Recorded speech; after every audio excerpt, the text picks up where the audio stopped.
Hello, everyone. Really hoping we're live now. It looks good. I mean, people are making noises while they're waving, so that's a good start. Go on, say hello, everyone.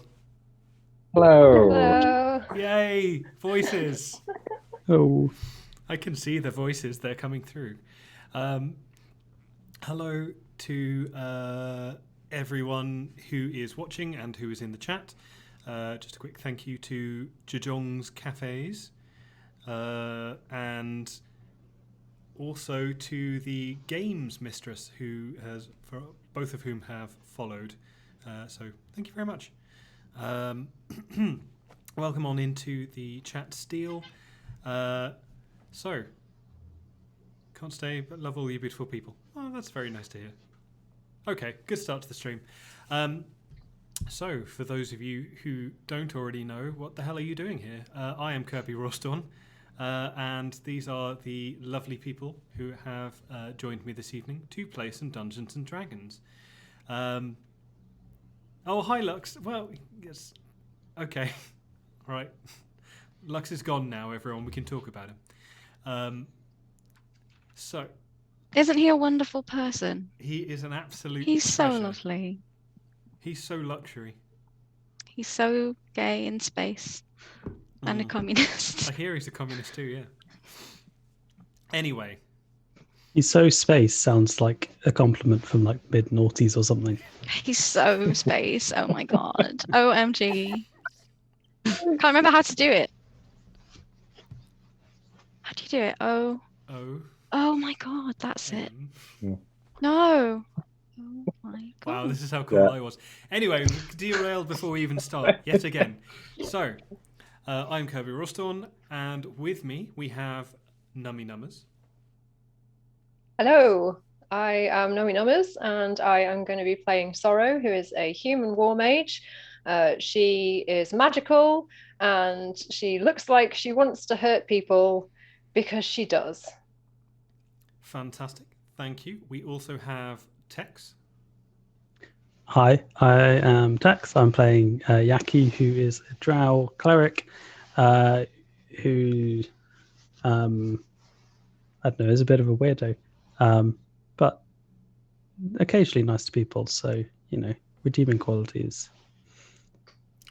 Yes, occasional. It's yeah. We also have Luna. Hi, I am Luna. I am playing Rose, who is a changeling sorcerer. She looks like this, but better. And she's that. I don't know. She is also magic. But yeah, that's what sorcerer means, yeah. It's a class that can cast just innately. Kirby. Yeah. That's what sorcerer means, yeah. Well done. That was really rude. I'm sorry. I'm very on edge. It's fine. Don't worry about it. We also have Gaijin. Hello, everybody. I'm Adam from Gaijin Gamer, and I am playing Jack Stable, who is a half-orc fighter, but looks very much human, and sometimes forgets himself that he is half-orc as well. And he's not always looking for a fight, but he usually ends up in a fight because he doesn't take shit from anyone.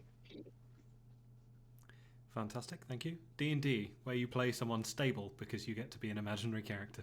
It's great. And we also have Claire with us as well. Hiya, I'm Claire. I'm playing Scythe. She's a druid, high elf druid. She's basic, but we love her nonetheless. Nothing wrong with basic. Okay, just a couple of quick announcements before we kick off. So tonight we are raising money for the Clean Air... sorry, not the Clean Air Coalition. I've got it written wrong in my damn notes. We're raising money for the Climate Coalition, who do good things for climate and, all that jazz, protecting the environment, those kind of things. So we're raising money for them tonight. If you do want to donate any money, then there is a Just Giving link in the chat. Thank you very much, Nummy. Just as a reminder, tonight we have tipping rewards, making me say funny things, do funny voices, all that kind of stuff, is disabled for tonight. Similarly with the point redeems for channel points, they're limited to what is currently turned on in the chat. This is basically because we'll be doing all the funny voices and stuff anyway, so we're not going to interrupt that.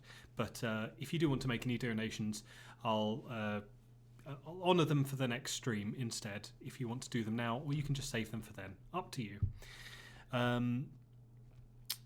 Final announcement. The music for tonight's game is provided by the lovely Syrinscape. I love them. I use them all my time in my own games when I'm not streaming. However, they do like us to let people know when we're using their music when we're doing streams, so that is what I'm doing now. If you're watching the video on demand, there will be a link in the chat that shows all of the stuff that I use and have used throughout this game, so feel free to check them out. You can also visit them on Syrinscape.com. Lovely people, and just good all-round people.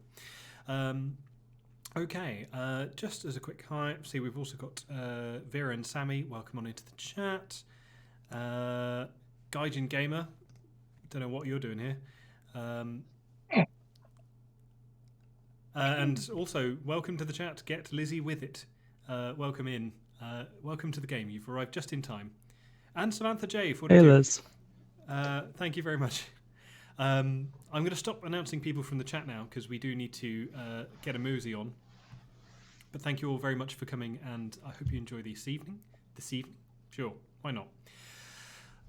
So, just to recap where we were, when last we left off, the 5 of you had arrived in the land of Barovia. You found the body of one Delvin Alensky and took a note that you found on his body, advising you to stay well away from the land of Barovia. So, never mind. You walked on a little bit and made your way to the village of Barovia, at which point one of you pole vaulted over the wall and surprised the guard. You made a quick pit stop in with Mad Mary, who you promised to rescue her daughter, so good job there. Dropped in at the Burgermeister's house, found that he was in fact dead. Can I object to us referring to her as Mad Mary? Can we? I mean, it's not like there's another Mary we're confusing her with. Oh, just wait. There are so many Marys coming up. You've got tall Mary. We must kill everyone that's not original Mary. I'm not going to say what I was going to say. Yes, anyway. Her original Mary? Yes, the real McCoy Mary. Anyway, Mary, the woman who was formerly known as Mad Mary, you promised to rescue her daughter, who had gone walkabouts, possibly in search of Count Strahd von Zarovich, possibly not. Who knows where that person has gotten up to? You visited the Burgermeister's house and met Irina Kolyana, who was the daughter of the previous Burgermeister, who has unfortunately passed away 3 nights previous. There we go. Who met you with suspicion and a crossbow. And things escalated a little bit before Jack was then sent to the pub to fetch her brother, Ismark Kolyanovich. And you all had a jolly good chat, found out some stuff, and agreed to help bury their father, who was decomposing in the living room, and to then escort Irina and Ismark to the village of, Valaki. You spent some time examining the body, shall we say, and spent a tense night during which various undead creatures shuffled about outside and were generally causing a bit of a nuisance. You spent the next morning, you travelled to the church, met Father Donovich, and quizzed him on his interesting family history, such as why his son was locked up in the basement. After burying the father, Ismark the Greater, you barricaded yourself inside the church when you heard some mysterious noises outside and some interesting music. And then, seemingly, everything just stopped happening and it was all fine. You left the church without any blood being spilled, and everything seemed to go well. You left the town of Barovia, made your way towards the Sir Camp, which is where you are at the moment, and At which point you met an individual called Thomas Iskander, who was the taxman of Barovia.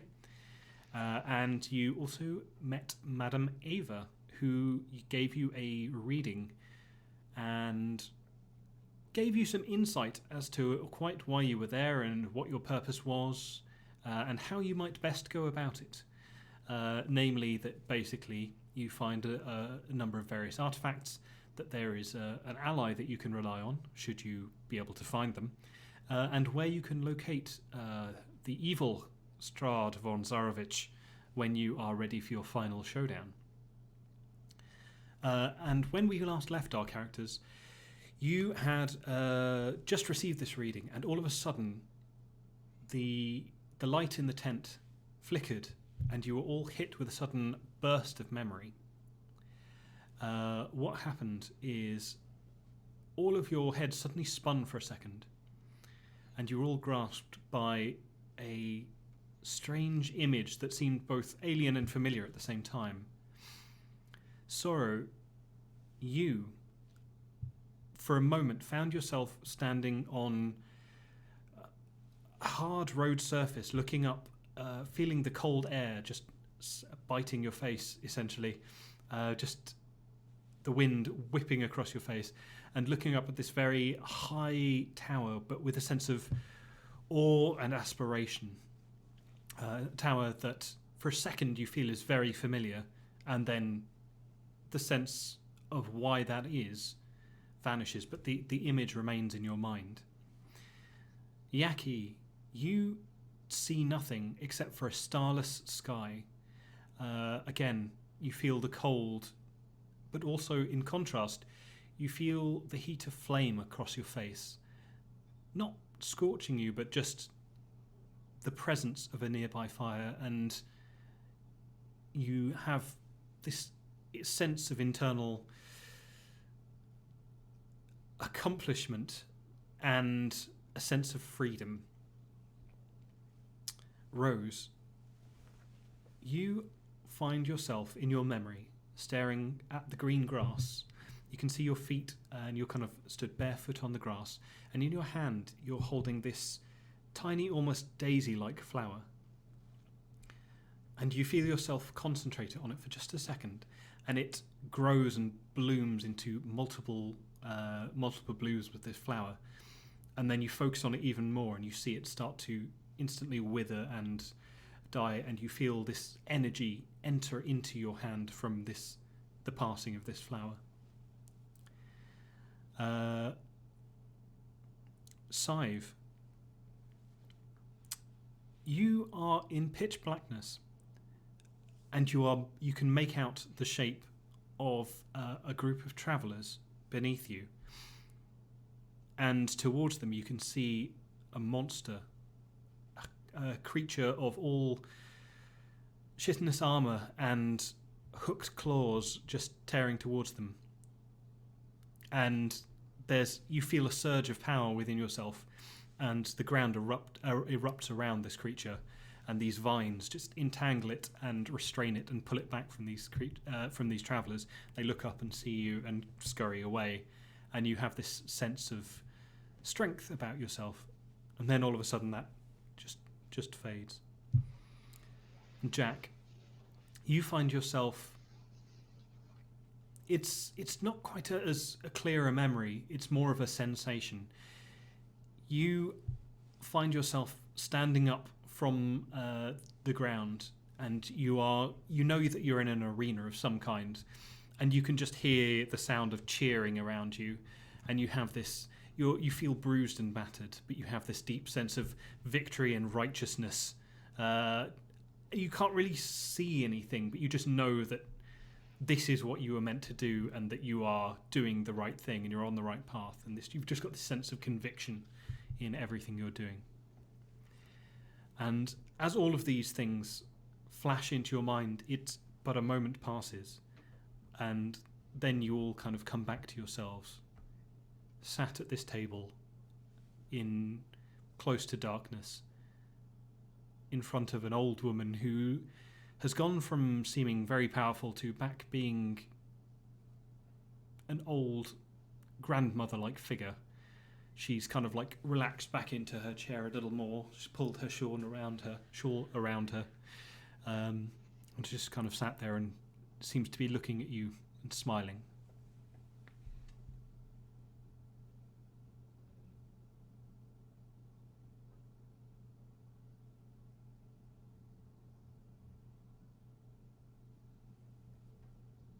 You all seem to be speechless.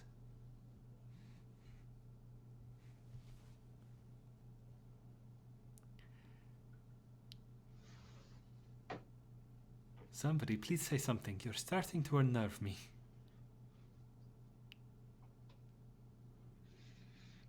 Just processing. Ah, I see. Thank you. You're welcome. It was not all my doing. It is the power was within you all along, she says, slightly jokingly, but also with a kind of like a little twinkle in her eye. Got a drink? I'm sure we do outside. Yes. You want wine? Strongest thing you got. See one of the boys outside. They are bound to have something in a flask somewhere. I wander off to find a drink.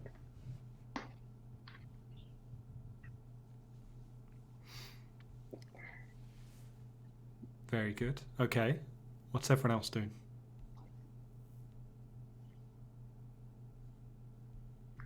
Kind of pulled myself up into the chair, just holding my knees a little bit. She kind of like looks at you, gives you like a little reassuring smile, and you see her look down and just pull up like a little small, almost like a treasure chest, but kind of with this small wooden box. And she opens it very gently and just kind of like looks at you and turns it round and offers you. And there's a selection of biscuits inside. Just pushes it over you. Thank you. I'm gonna grab one. It will make you feel better. And she kind of like offers the box round to everyone else as well. How are other people feeling?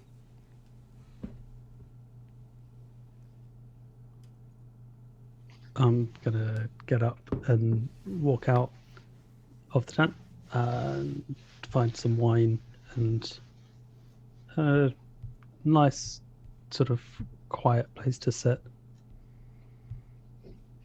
Okay. While you wander outside, you see that the performance that Drago was putting on for everyone is just coming to an end, and you see him kind of like take a deep bow in front of everyone, and a cheer goes up from what is mostly Vistani, in all honesty, but you also see Thomas Iskander there just kind of like clapping politely and giving a smile. And it's at this point that kind of you see various people circling around, and there's a Vistani woman who passes you and just kind of like notices you don't have a drink and kind of offers you a wineskin. Jack, similarly, as you've gone outside, people have been offering you like wineskins and things of the similar. No hard spirits just yet. But I'm taking all of the wineskins. Okay. While still as soon as you searching take for the one, spirits. people stop offering you the other ones. But I start like just shoving them in my arm. Okay. I want to also go outside. Sure. Yeah, you find as soon as you're outside that people start being very hospitable and kind of offering drinks and things to you. Not like over the top, but you know, you'll just be offered a sip from a wineskin, and people will start talking to you and kind of engaging you in conversation. There is food kind of starting to be doled out near the campfire from this large cauldron that's just been bubbling over the top of it, and kind of bowls of various things are being handed out to people. So there's food should you want it.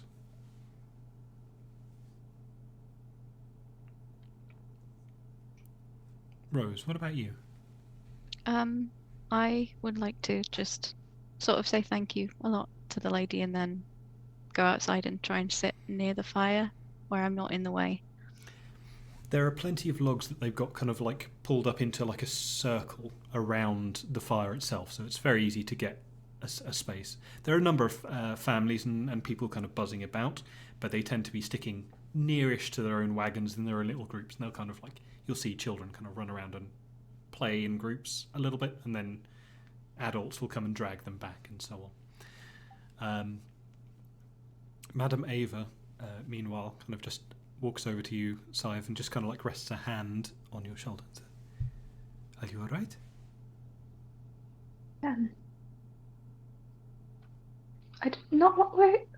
Not what I was expecting. I'm gonna kind of squeeze out and just, thank you, and stand up, go outside.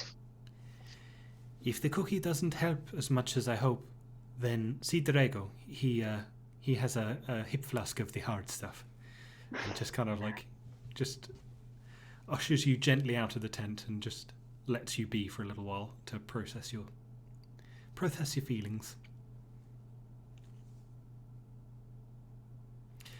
Very good.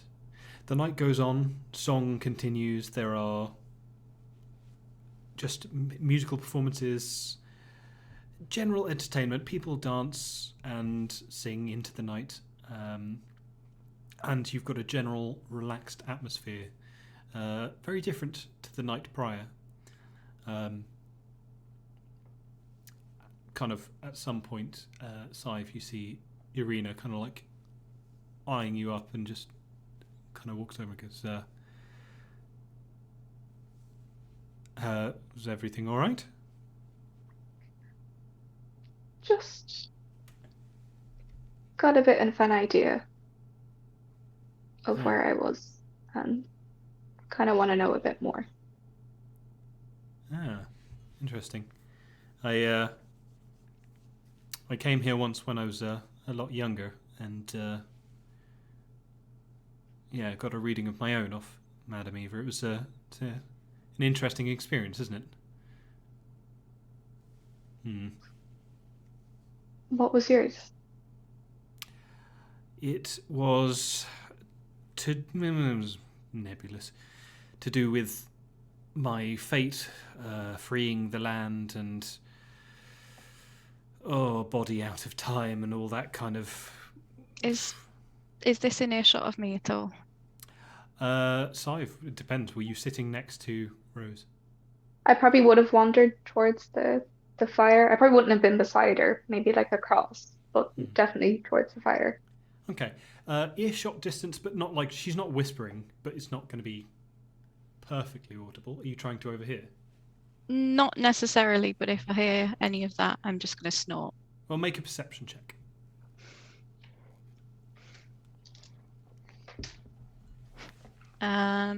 12. Hang on. Don't know where my character sheet is. It's not on the computer. I'm pretty sure this is just a 12, but...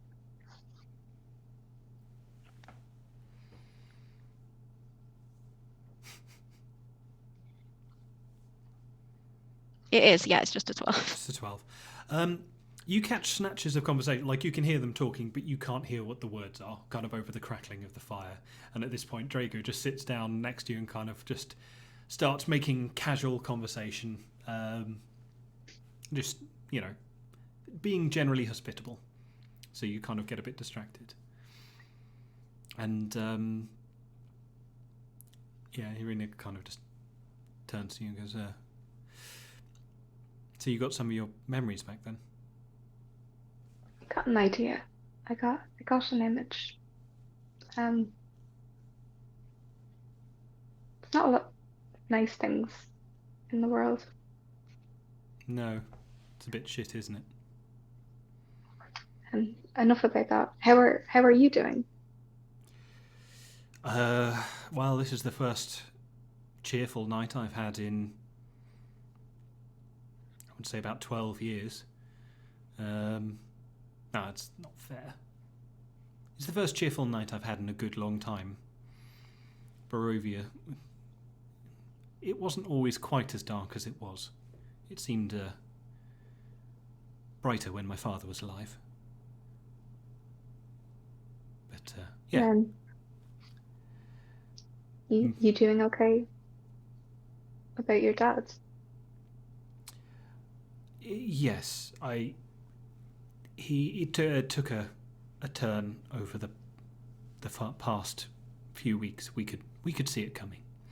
So it's sad, but it wasn't unexpected. Can I insight check her? Yeah, go ahead. So I kind of want to know, like, is she uncomfortable about, like, talking about her dad, and is like does she seem believable in Mhm. the way she's speaking about him? I get you. Cool. Where's my insight? Oh my goodness, so it's an 8. 8. Interesting. It's hard to tell. She doesn't seem very uneasy. Considering you all just showed up at her house the other day, and it seems like she's got a lot going on. She doesn't seem overly like she's withholding anything from you, but it's also hard to tell. Okay. She continues just kind of like making small talk with you. What is everyone else doing in the meantime?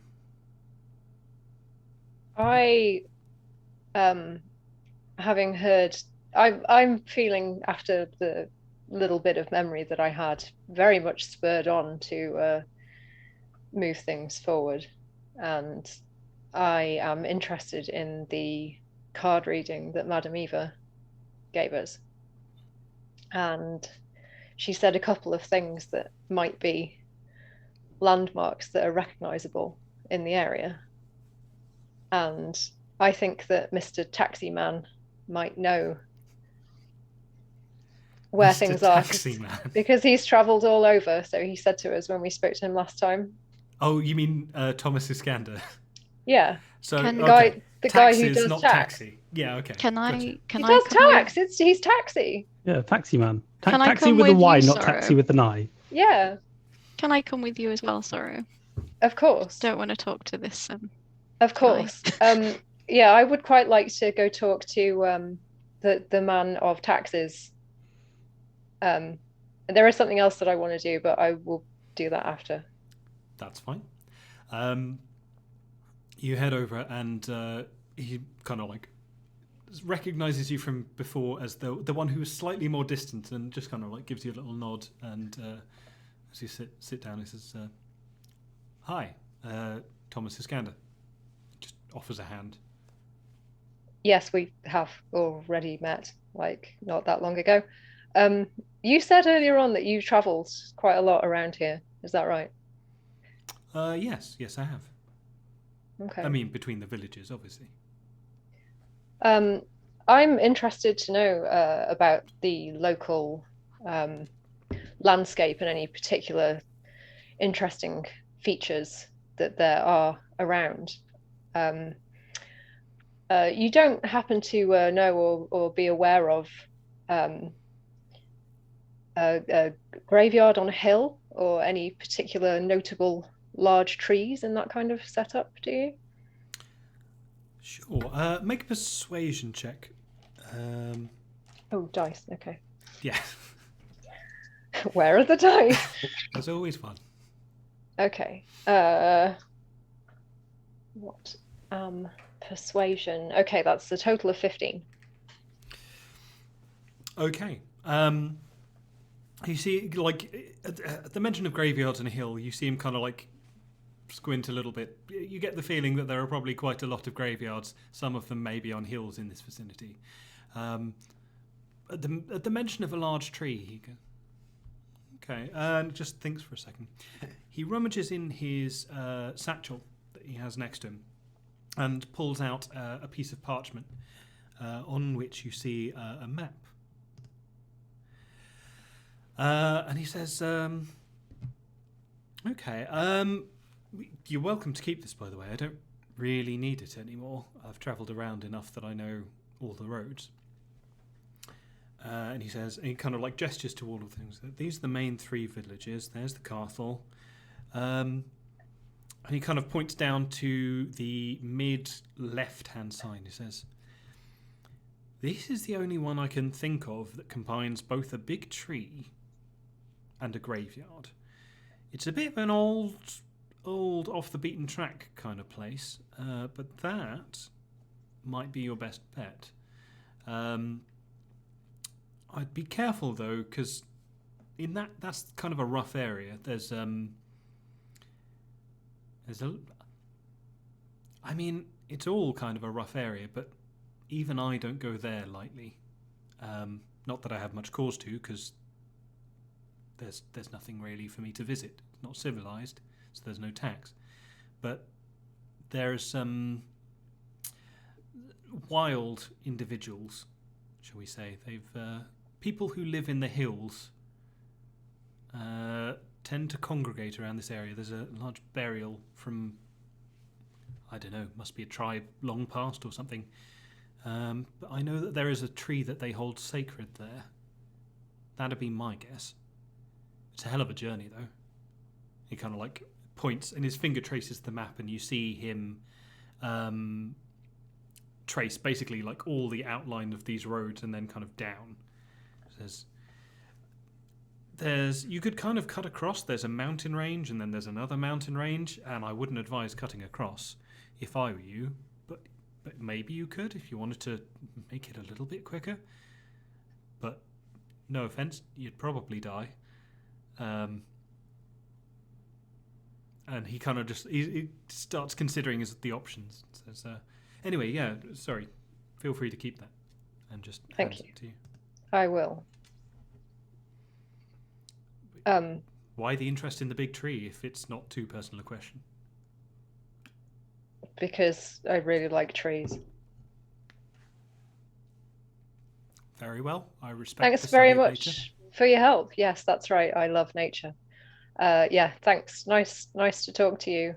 I walk off away from him and also in the direction that would take me far away from Irina. Okay, that's heading kind of like more out towards the road that you came up. Sure. Okay. In the meantime, Yaki and... let's go with Yaki, or... What are you doing at the moment? Probably actually roughly already just sat out in that direction, just outside the camp. Far enough away that I don't have to talk to anyone, but close enough that I can get new wineskins to replace ones that I've emptied into my mouth. Easy enough to do.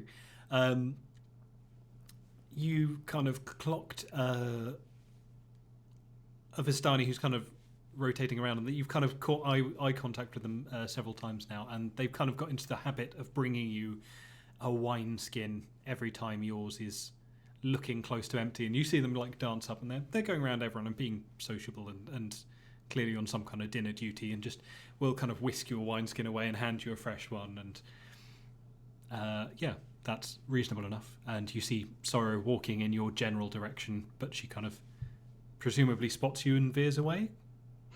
No? Okay, there we go. You see Sorrow heading in your general direction. I offer a wineskin. I decline. But I do sit down next to Yaki, and I take out the necklace that I took from poor dead dad. And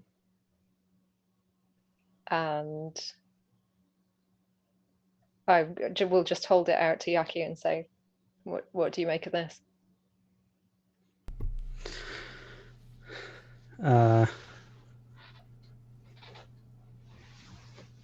It's a necklace. Make a religion check if you want to. Am I good at religion checks? No. It's not my area. Yeah, no, it's definitely not my area. What's religion? Where's it gone? Yeah, that's a total of 9. Okay. You can identify that it is a religious symbol of some kind. It's on a necklace. People probably wear it as some kind of symbol of religion. Probably nothing that isn't already obvious to you. Okay. I am going to cast Detect Magic on it as a ritual. Sure. While this is going on, how do you cast your rituals? Well, I get up from where we're sitting and go and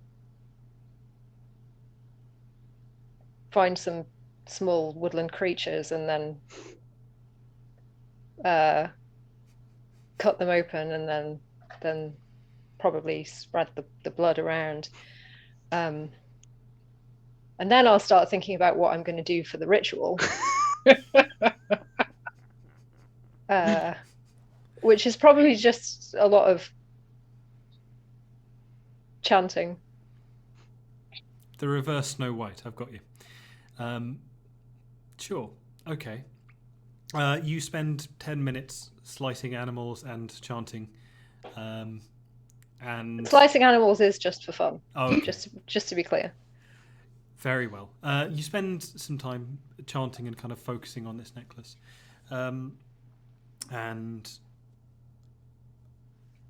10 minutes later, you look down and you see nothing particularly special about it.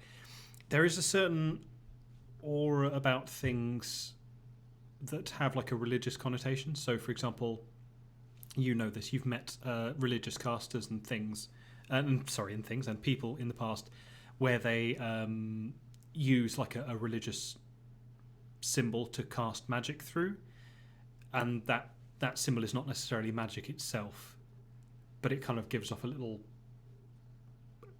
religious ping, and so you can kind of see it's got that similar vibe. It's basically it's just a religious symbol. It's not magic in and of itself. Okay. Okay. Jack, what are you doing?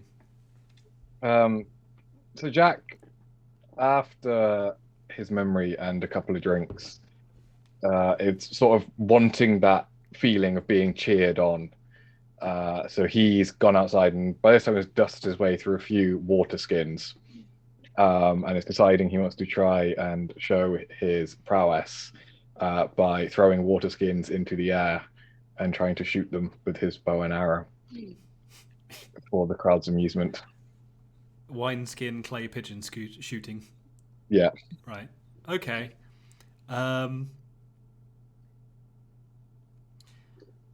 Make a dexterity performance check, please. So your dexterity modifier and add your proficiency bonus if you're proficient in performance.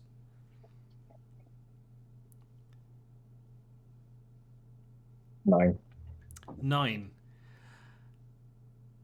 I should have really done that with disadvantage because you were drunk as well, but you start throwing skins up into the air, and that's the easy part. But because you don't want to... Drawing the bow from the back is very cumbersome sometimes. So what you've decided to do is you've laid the bow on your foot. You're going to kick it up and then draw an arrow and then rapidly shoot several arrows towards this wineskin.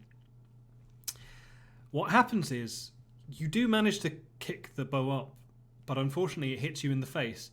And at which point you're holding several arrows between your fingers, very much like let's say a medieval Wolverine. And at which point the bow smacks you in the face and you find yourself pelted on the head by a wineskin which gets perforated by these arrows, and you find yourself dribbled in wine. At which point there is a huge cheer that goes up from the crowd. They all go, "Hey!" And there's kind of a general thing. You feel a bit the fool, but you do get the sense that they are cheering with you, not at you. Do I see it? Most people see it. Can I cast Minor Illusion and just have a trumpet going? Wah, wah, wah. Yes, you can. Oh, beautiful. Yes, so that is what happens. Is there anything else that anyone would like to do this evening before bed? Is Ismark around? Ismark is around, yes. Did he You're going to see suggest that's what Jack would like to do? Did he see that? Did he see the Hmm. Yes, he did. Can I get a sense of how he felt about it? Sure.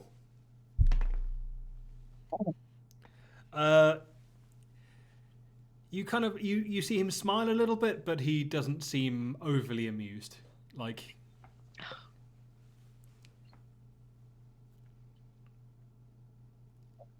he has a general air of good humor about him, but he wasn't like, he was neither jeering at Jack nor was he kind of like going, "Oh, well, wasn't this a laugh riot? I'm glad I saw this so I can tell my children." He's just kind of like, all right. Yeah, I can't help you here, Jack. I'm sorry. Tell our children. Jack is just like sat there. Obviously, these arrows are also covered in wine from where it's like gone through. He's just trying to like catch the wine dripping off the arrows right now. Okay. Yes. Yes, I get the sense. Very good. That is fine. So, unless there's anything anyone would like to do before bed, fantastic. Then, as the night goes on, you all turn in at your various bedtimes. You get the sense that the Vistani are kind of keeping an eye out and keeping a watch, and they do like a regular rotation. So you're free to go to sleep, safe in the knowledge that you are at least going to be warned if you're going to be viciously killed in the night. You turn in your respective sleeping areas and requirements, and you all begin. Go on. Just are we outdoors? Like, Yeah, it's basically camping. can I be positioned where I can see just Ismark and his sister? I can't remember her name. Irina. And I just want to, just before I kind of go into my trance, just keep an eye on them as they go off to sleep. Okay. Yeah, they bed down nearby each other and just kind of start sleeping relatively quickly. Yes, okay. So, hands up, is there anyone here who perhaps wouldn't dream? For example, an elf or someone to that effect who goes into a trance. Fantastic. So, Yaki. Things begin very pleasantly. You have a very quiet night. Nothing occurs. Nothing disturbs you. You get your 4 hours rest. And he says, adjusting the volume levels. And I wonder where the pianos come from. Yeah, you have a very nice evening meditating on your previous music lessons. Sive, your trance is slightly more troubled. Possibly more so given the fact that you don't normally dream. You would normally meditate, you might reflect on things that you've thought about before. It doesn't all have to be memories, but typically speaking, you wouldn't dream in the conventional sense. You have a vision. You see darkness, but not like you've ever seen darkness before, because you can see in the dark. What you see is almost like someone who's walking through the world with their eyes shut. There is just blackness all around them. You get the sense of shuffling feet, of sore feet that have been walking for miles and miles, just dragging footstep after footstep. You have this sense of exhaustion that this just complete sense of weariness that just goes beyond anything that you've felt before. And above all else, you have this sense of feeling cold, like chilled down to the bone, and not being able to warm up. And you can't see anything, you can't sense what direction you're moving in, but it's just cold, and it's just an ongoing, almost nightmare. It's just the sense of not being able to stop and rest even though you want to. And when you come to consciousness some hours later, you kind of can't shake that sense of something unusual and not quite right having happened during your night's rest.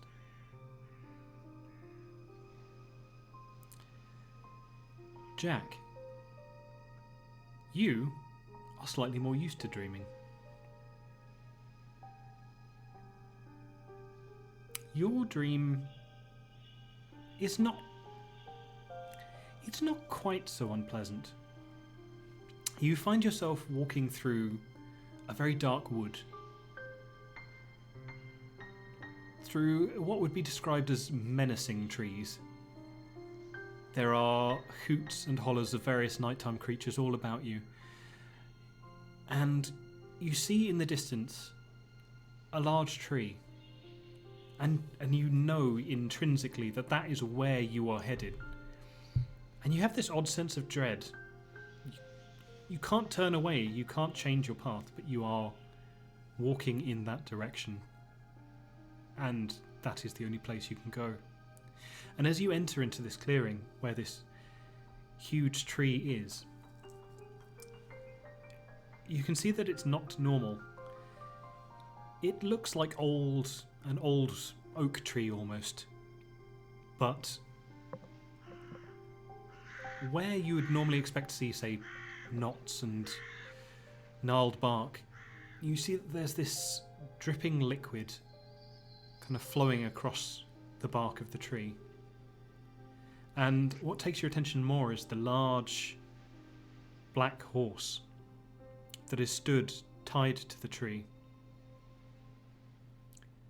And it turns its head to look at you, and you can see these burning red eyes as it just goes and starts licking the dark liquid from off the tree itself before going and like chewing into the bark, nuzzling and trying to get deeper into the flesh of this tree.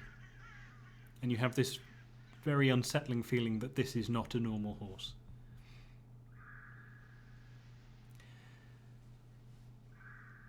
Okay. Rose, your dream is slightly less pleasant, though you can't really say for why. It's not particularly ominous in any obvious sense. You've seen gears before, you know what kind of like cogs and the teeth of cogs look like when they run together, and it's fascinating to watch, but not particularly interesting. What you see in your dream is the teeth of two cogs just running together, grinding small things into dust. And you can see this fine white powder just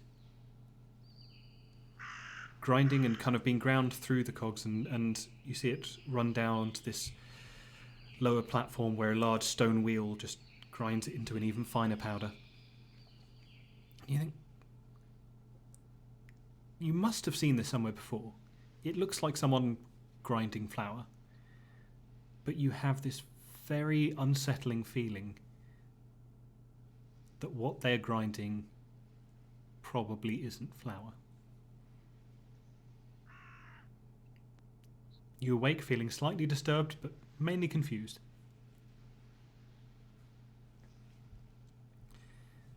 Sorrow.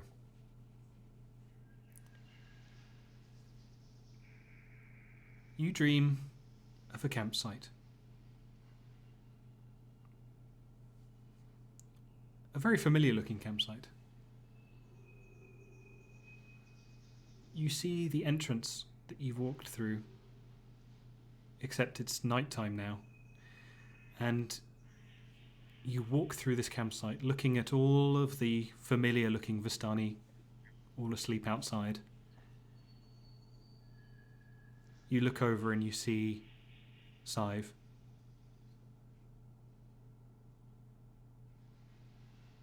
And at that point, you start hearing a word. You can't tell if it's in your head or if you're saying it or quite what. But you hear the words, simple. You look over, see Yaki sleeping, unimportant.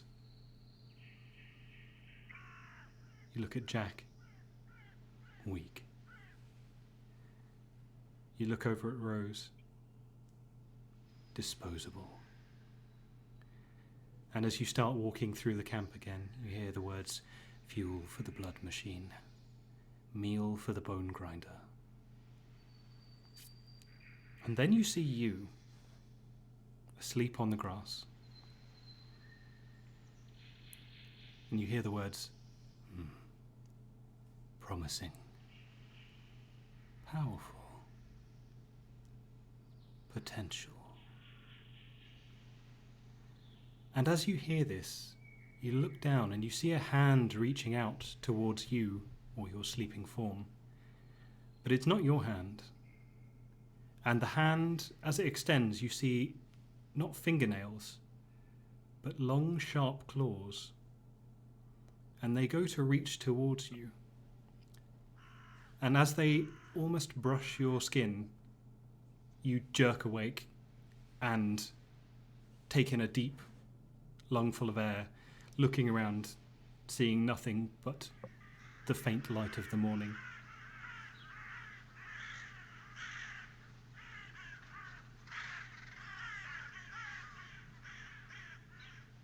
And you're all awake. Well, I don't know about anyone else, but I've woken up with a real sense of anger.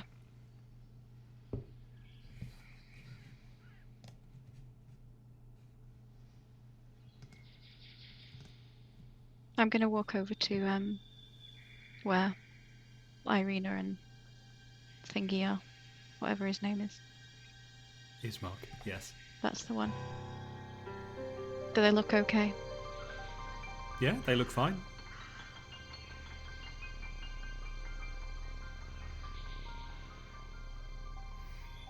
You see them stretch and just... Oh.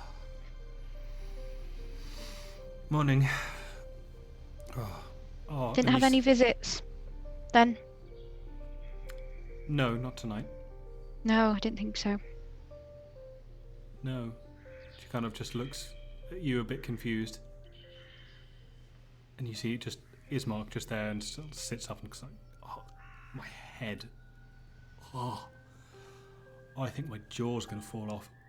And just kind of like starts making faces. She kind of looks a bit confused at you. Not a damn word. Didn't say anything.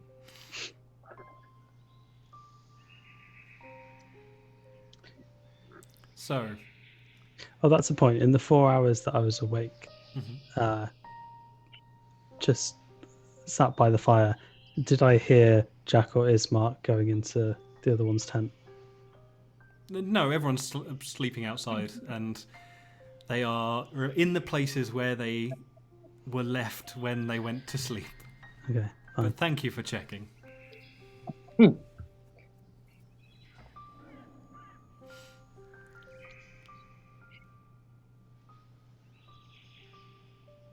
How did everyone sleep? Do we remember our dreams after waking up? You would, yes. I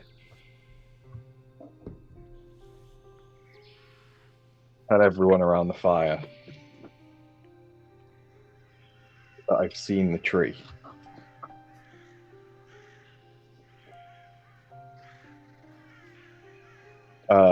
and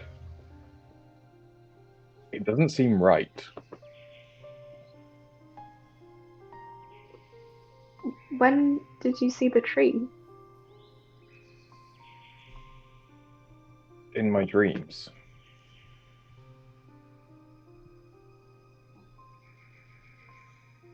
But I need You to had go. You had a weird one last night as well. Yeah. Did you? Yeah. And I don't dream.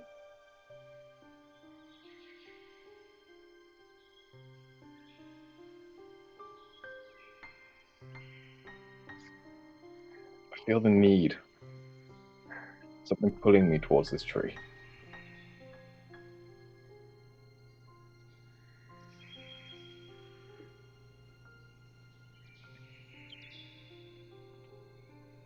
If it's You know the what- tree that Madame Eva was describing, then it's a long way away, apparently. So it's going to take us a while to get there.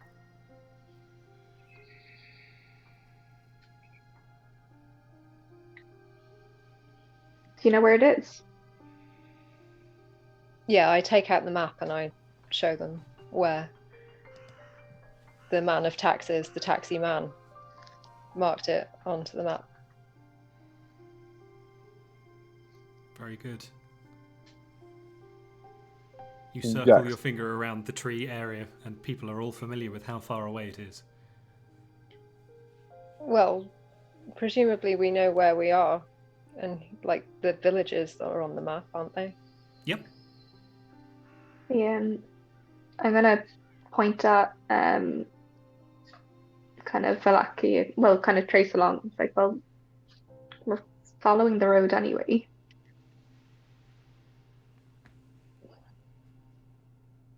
Gives us Jack the wants first step. to see if he can see just like a direct shortcut to the tree. Make a survival check. Roll to read the map. It's screwed. Oh no, he's got efficiency in survival, but that doesn't give him much. Bar +1. 17. 17. So you don't normally rely on maps in your trade that you know of. However, this is a fairly readable map. It's not meant for, complex study. You can see that there are certainly what look to be direct paths, except for, things like forests and mountain ranges and things like that, and rivers in the way, so you can see that. If you're able to cross those obstacles, then yes, there is a direct path, or a more direct path.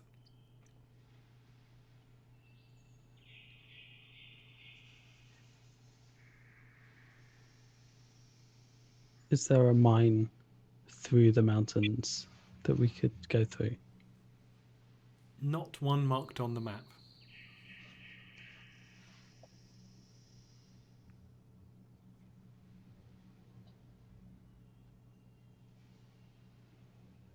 Well, we can at least get them to Valaki and then figure out what we're doing from there.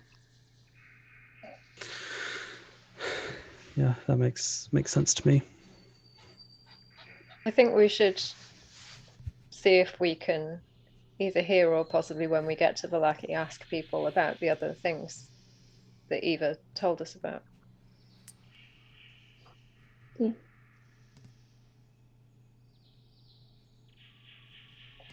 Just also, are the other two near us?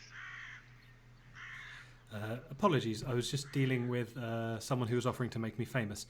The other two, Ismark and Irina. they're kind of like nearby and kind of getting themselves ready for today's travels. I'm kind of gonna lean into the group and just say, feel like we should kind of ship them. I don't trust them.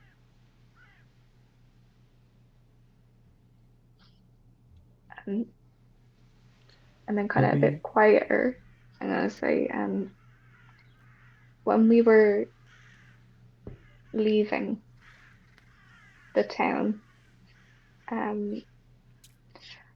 I'm fairly certain I saw their dad's corpse in an alley.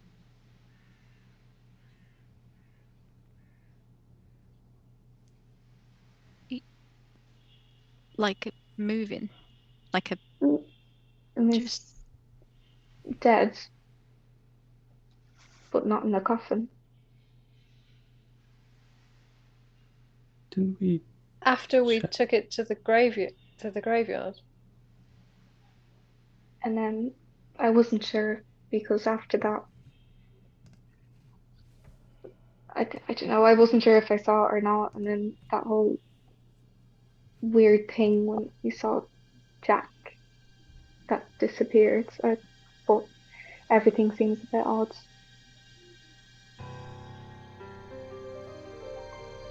Um, I just don't know what to make of them. So you think they ditched?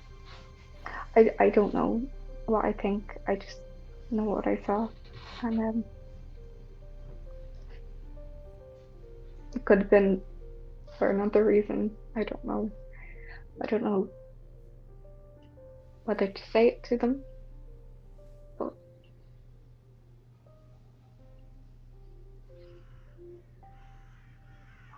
his Mark seems very cheery for someone whose dad has passed.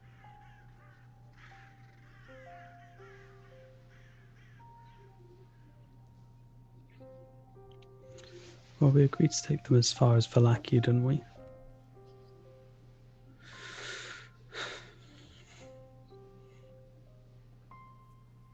Wonder if we can get another look at what's in the coffin whilst we're there. Did we not bury the coffin?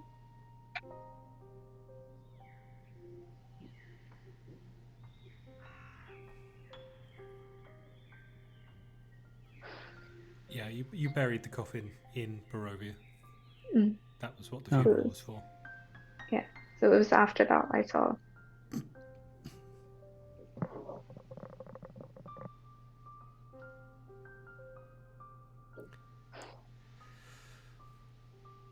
Okay, so they might not necessarily have had anything to do with it then. If someone's dug it back up. Very quick to dig it back up, though.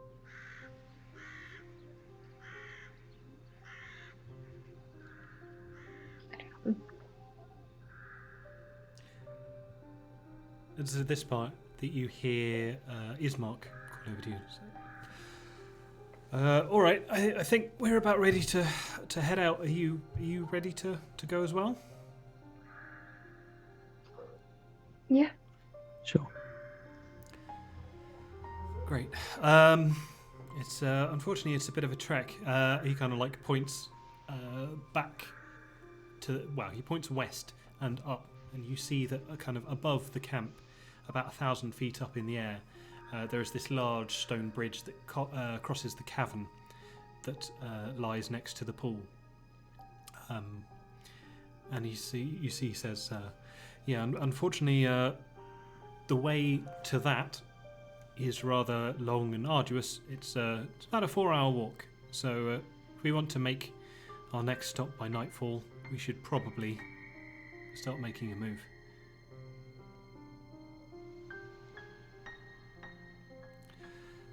All right. Righto, and just kind of like straightens himself up, pulls his pack on, and begins to make preparations. What is your marching order? Jack's gone to the front. Okay. I'm happy to go at the back because I just. Yaki's going as far away from Jack. Okay. So Oh, you can fight me then. well, you can both go at the back. It's not like a single track road. You can walk next to each other. I'll slap myself in the middle. I don't mind what order I'm in with these people, but I wish to be behind Irina and Ismark. Okay. Irina and Ismark kind of position themselves in the middle with Scythe. So in that means we've got Sorrow, Yaki, and Rose at the back. Jack at the front, kind of leading the way. And yeah, does that suit everyone?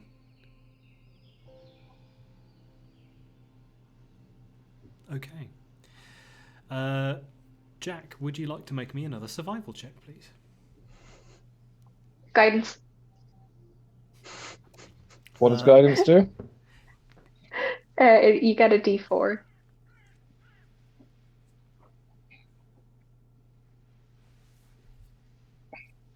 Oh, I dropped it. That's the idea. I'm angry 12. enough with myself. It's just. Sorry, Jack. What did you 12. get? 12. 12. Okay. Luckily, it's not too hard. The path you're following is kind of like a worn road, so it is easy enough to follow. It just takes you a little bit longer. You kind of like you end up peering off into the bushes every now and again because you think you hear something. And you carry on. It's about 2 hours. And I just want, if people can make me a quick perception check.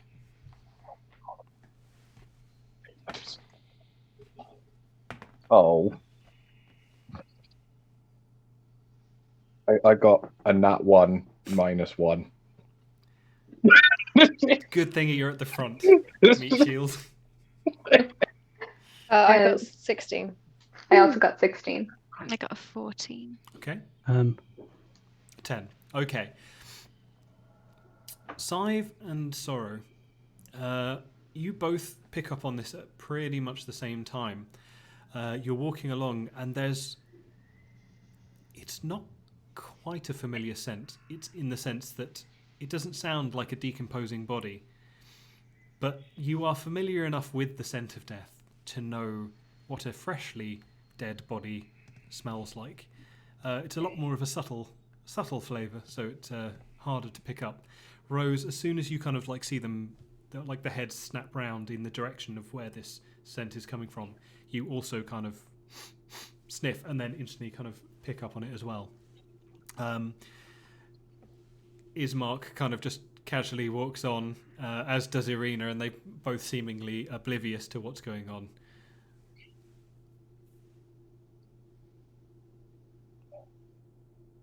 Do you smell that?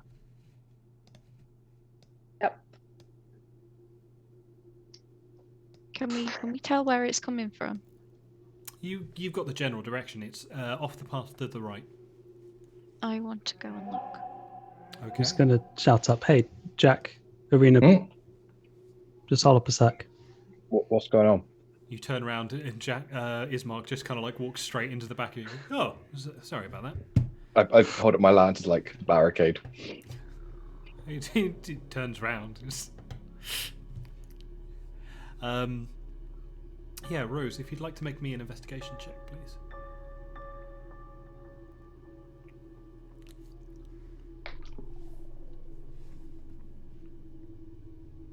Cannot read these dice. I'm sorry. I think it's an 18. Hang on. Yeah, it's an 18. Wait, hold on. Character sheet. They're so sparkly, but it's so dark in here. Hold on. What was I doing? Investigation? Investigation, please. Oh, okay, so it's 20 in total then. 20. The rest of you see Rose make her way off into kind of the undergrowth, which is relatively thick. You see her pushing through, and it's barely a couple of meters before Rose, you see kind of at your feet there is a dead body. It is a woman seemingly in her early 30s, and there are very obvious kind of claw and bite marks all around, kind of like all over her. And she seems to have bled out, though there seems to be a surprisingly small amount of blood in the area for someone who has bled out.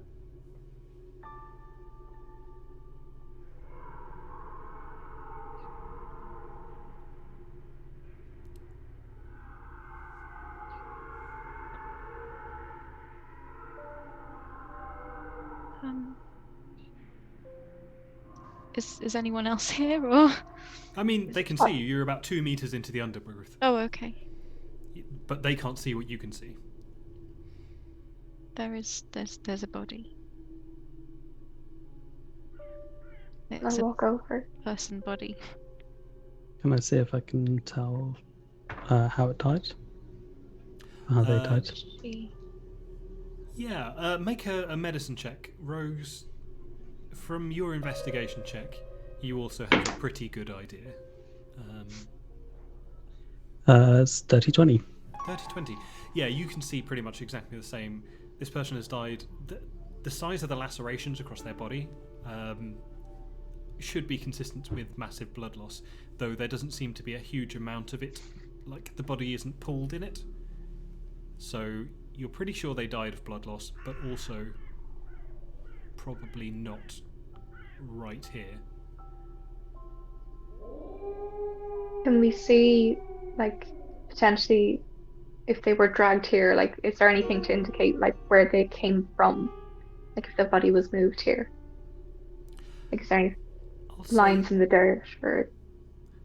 Yeah, I'll say that with Rose's investigation check, you kind of like, you walked down the path that it looks like they would have come off the road by.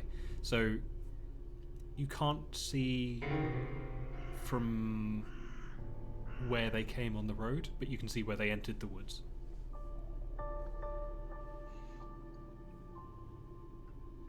Are there any signs of blood on the route? There do not appear to be, no. On the route they were dragged in. Yeah. Yeah. No, there's the odd, like, little scraping, but not... It doesn't look like they were killed just there on the road. I would like to walk over and check the body and see if they have anything on them of any interest. Make an investigation check. Always loot the corpse. While this is going on, Jack's sort of taking his longbow out and is sort of trying to set up a perimeter around the area in case any other fellow travellers come wandering down. Okay. You are stood at the edge of a wood with a bow out. Ismark's just kind of like stood there next to you, and you've got Arena on the other side, and they both kind of just got their arms folded. What did you get, Sorrow? 23. 23. You find nothing of value. This person does seem to be quite humble of origin. But the interesting thing you do find is you kind of just give them a good once-over searching for things. You notice that their mouth kind of is slightly agape, and you see something in it, and you go to investigate. You open the mouth, the jaw slightly, and you see that within their mouth is a flower. And you pull it out, and is there anyone who would recognise specific kinds of flowers? I feel like Sorrow might. Mm-hmm. Potentially spell ingredients for me. Potentially, if it's medicinal. Yep, certainly could be considered medicinal.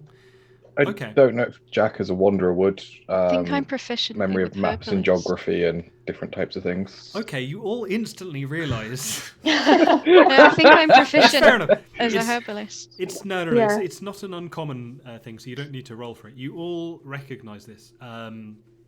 Sorry, you recognise this as a Aconitum napellus.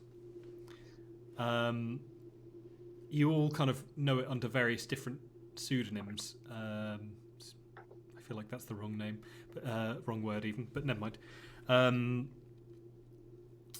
However, you all would recognise this in the real world as what is called wolfsbane.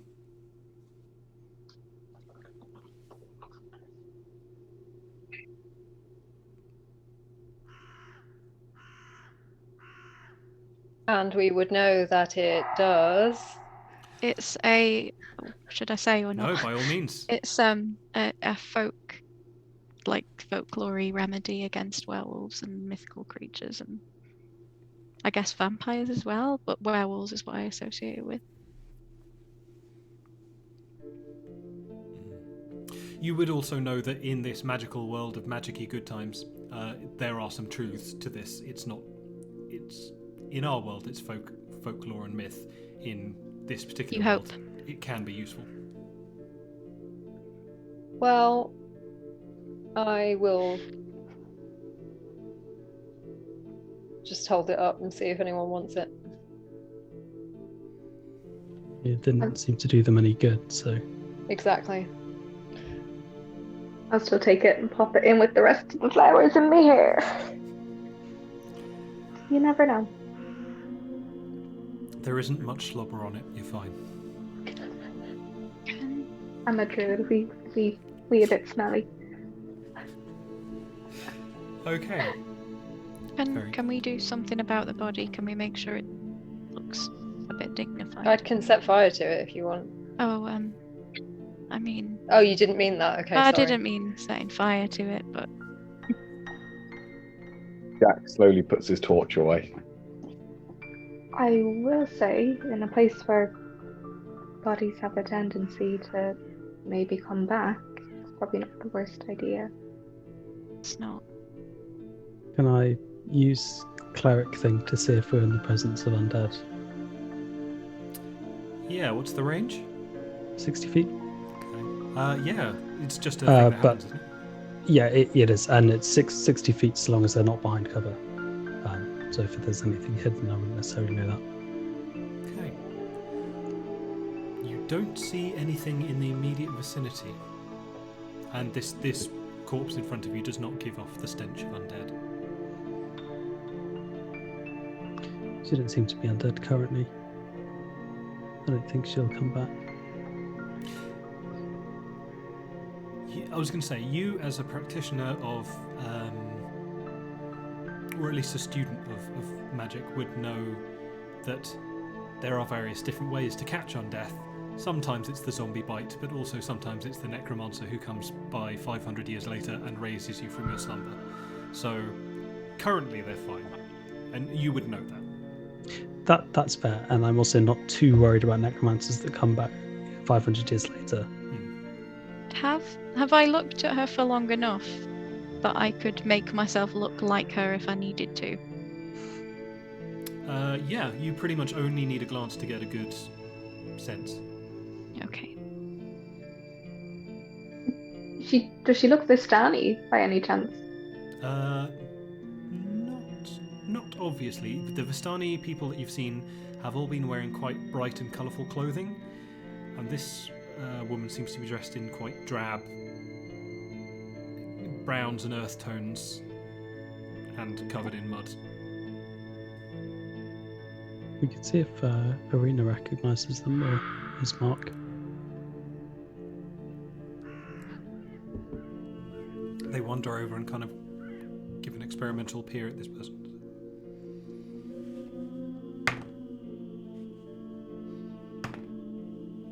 Both of them kind of like shake their heads and no.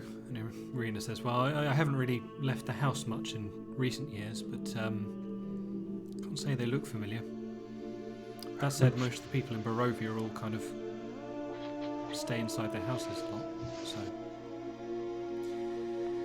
much as I did. Ismark kind of seemingly also gives the same, says no. I never saw them down the pub, so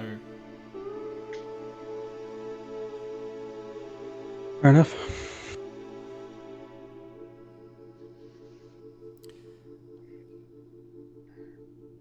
So really? She doesn't look like Mary, does she? She doesn't look like Mary, no. Okay.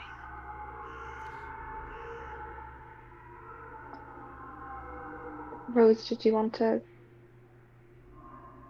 bury her or something? Or I don't know. Maybe we should just stop her from coming back.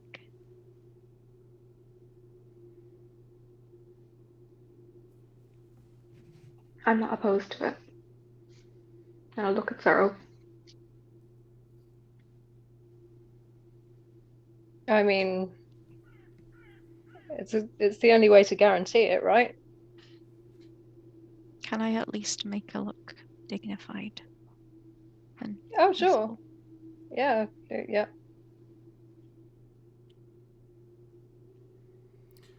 Very well. You straighten out her hair and kind of arrange her limbs in a slightly less splayed and dragged and dumped body position.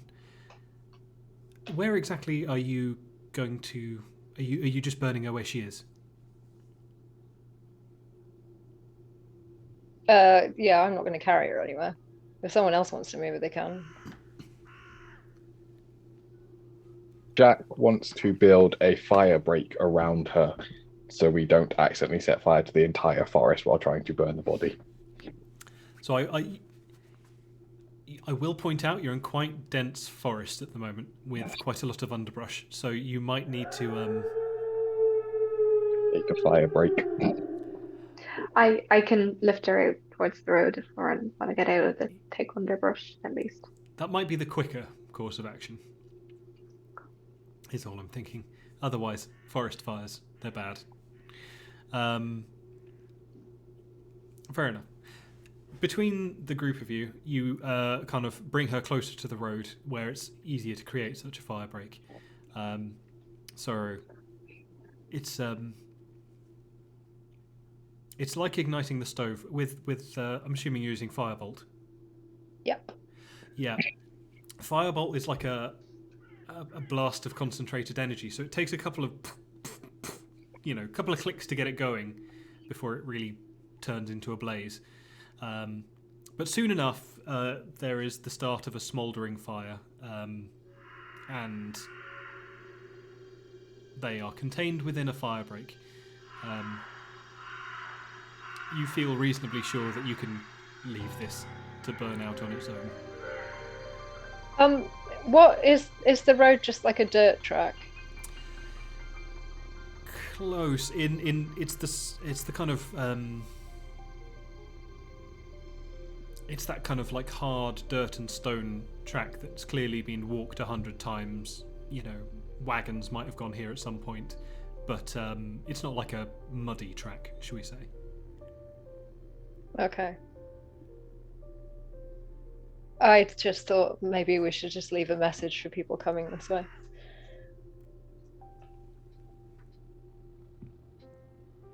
I didn't know if it would be visible on the road or not, or if maybe I could scorch it into the grass.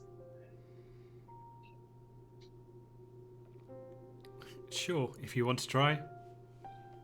Yeah, why not? I want to. What are you trying to scorch?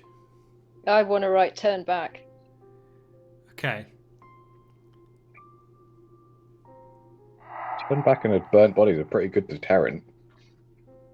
I just like freaking people out. All right. This will take you about 10 minutes, but you can do it if you want to. Yep. Okay. You don't mind what you all do. You're all lovely. You don't mind waiting, right? No. I'm just there like. Jack settled in with a wineskin. Okay. Really, have you? Half a wineskin. Half a wineskin. Make a con saving throw.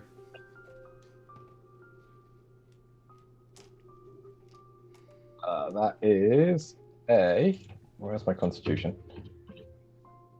18. 18. Okay. You are the good kind of drunk.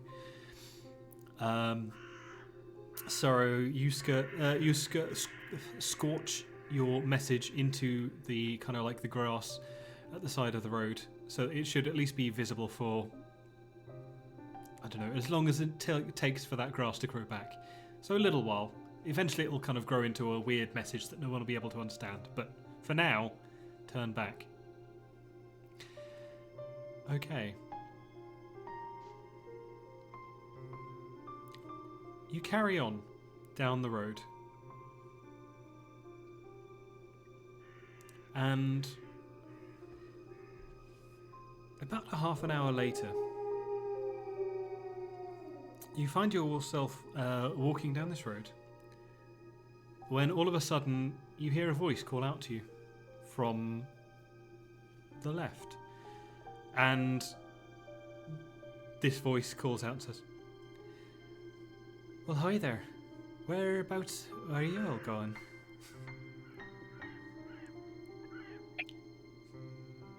I wasn't sure quite what I was going to say there, so I wasn't really sure. Anyway, whereabouts will do you all be going? So I ask if we've got Claire, a I'm pot. so sorry. No, it's just it's Vera's comment. Should I ask if we've got a pot of gold somewhere? I drew a craft a rainbow. I can do it with prestidigitation if you want. Oh god, I need a drink.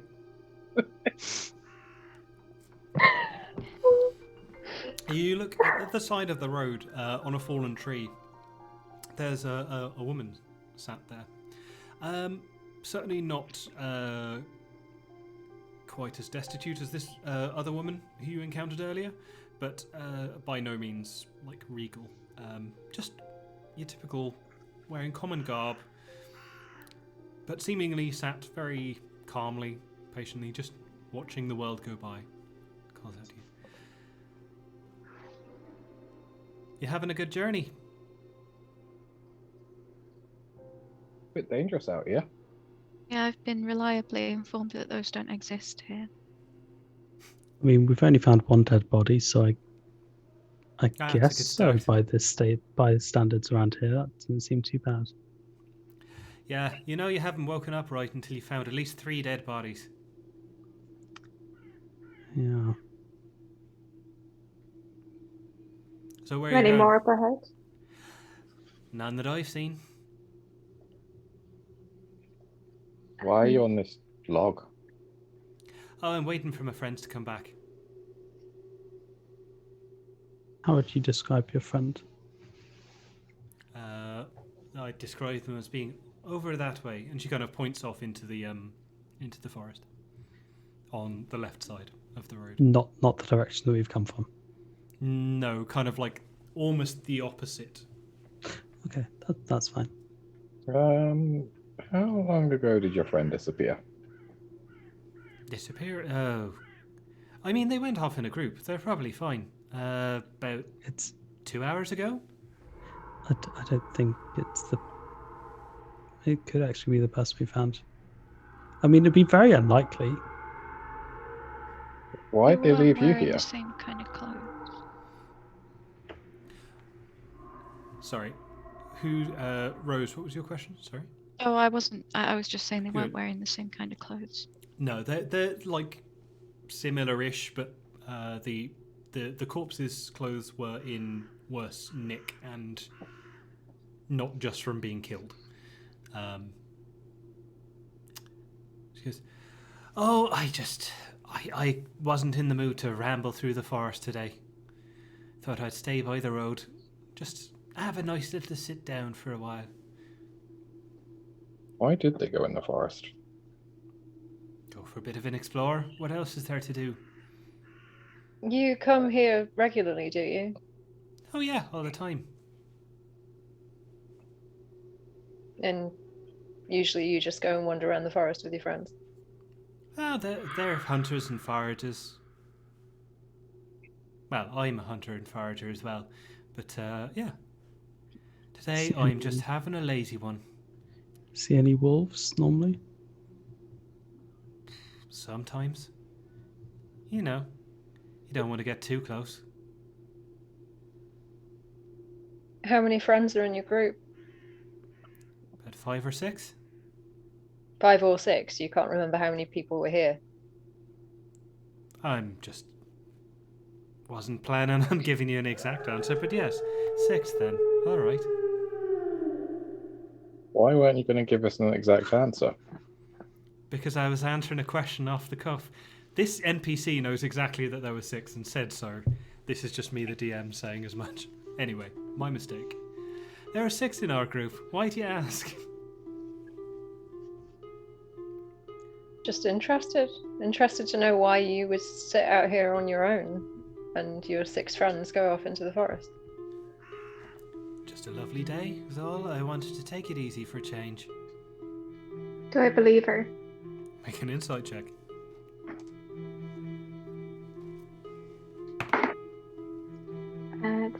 Insight.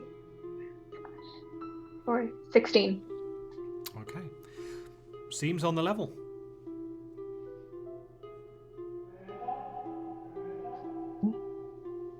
So we carry on. Leave her to her day. Where are you from? Oh, we're from the other side of the bridge. There's a little settlement up there. Oh yeah, what's it called? Oh, it's called Valaki. Oh, okay, that's where we're heading. Bit of a long trek. Don't be daddling now.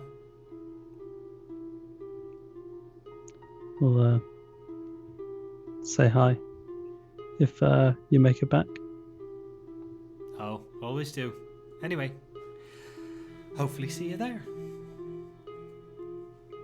What's your name, by the way, before we go? My name's Sarah. Sarah Gwillem. Nice to meet you. Nice to meet you. And yourselves? Jack. 5. Yaki. Kind of like glances at the two at the back who haven't answered yet. Just looks at Rose. I'm not really paying her much attention. Oh, fair enough.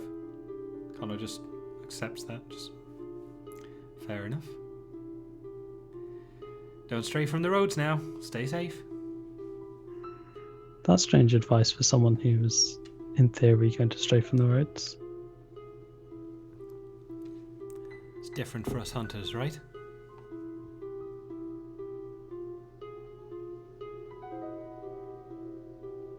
I'm gonna wander on. Hello. Okay. You wander on.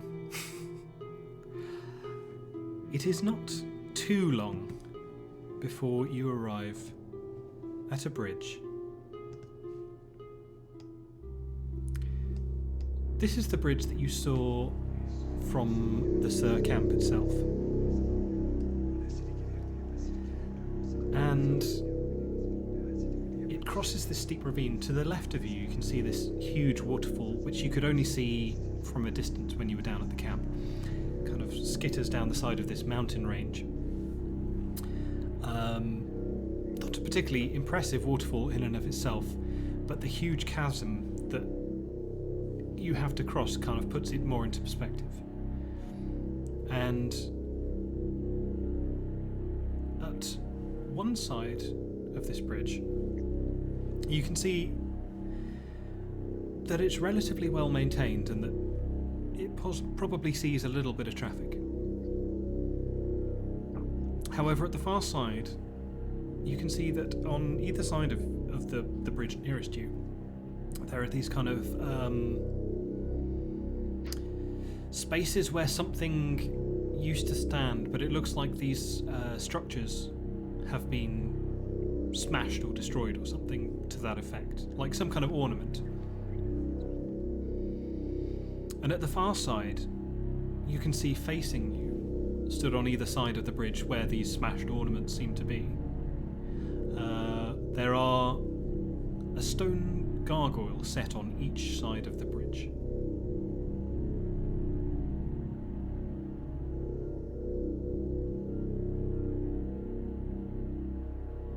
They're going to ask us questions or riddles to be able to cross the bridge.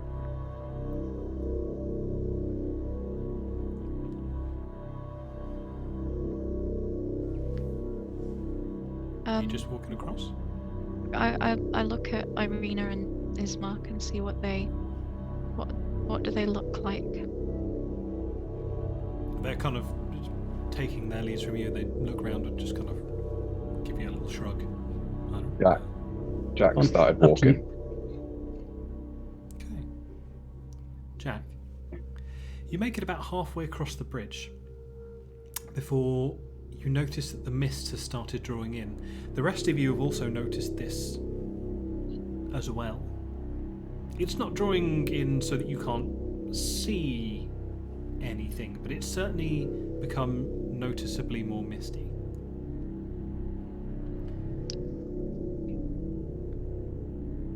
I take my bow out Okay.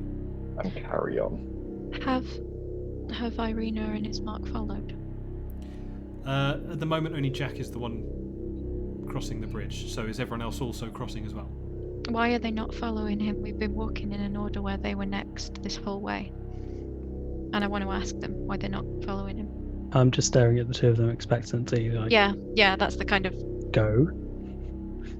Okay, Or they tell kinda, us what the look to thing is. Sive. Start walking. Okay, they start walking Come as on. well.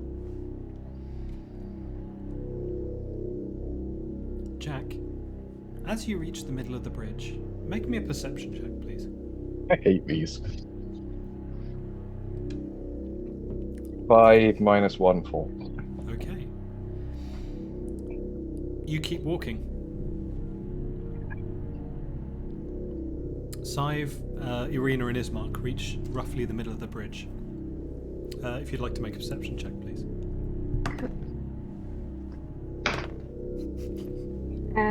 14. 14. Sive, in the distance ahead of you, you hear the sound of hoofbeats on stone. Kind of like, not a cobblestone, but just the sound of a horse's hooves striking the random stones that you might find in a road such as the one you're walking on. Is it coming towards or Coming from towards behind? you, Jack, Yeah. something's coming. Any idea what it is? A horse.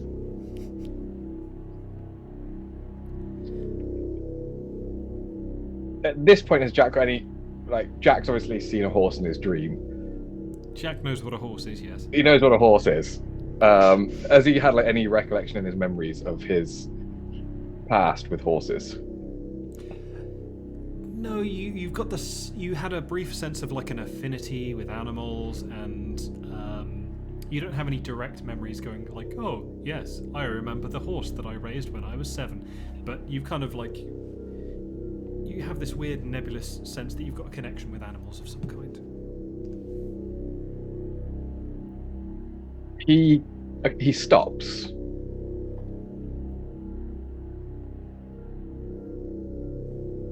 I'm Doesn't gonna turn get back to the- and doesn't go forward. He just stops. Okay. You're stood I'm gonna- slightly in front of the gargoyles that are kind of like spanning either side of the bridge. Standing each side of the bridge. No, he doesn't. He doesn't keep his sort of long sword in one hand. He just keeps his bow there, but a bit more relaxed-ish. Arrow knocked, but not pulled. Okay. Yaki, Sora, and Rose, have you started onto the bridge yet, or are you waiting to see how everyone else does? Follow a slight distance behind Irina and Ismark, and with sword and shield drawn in case they try something.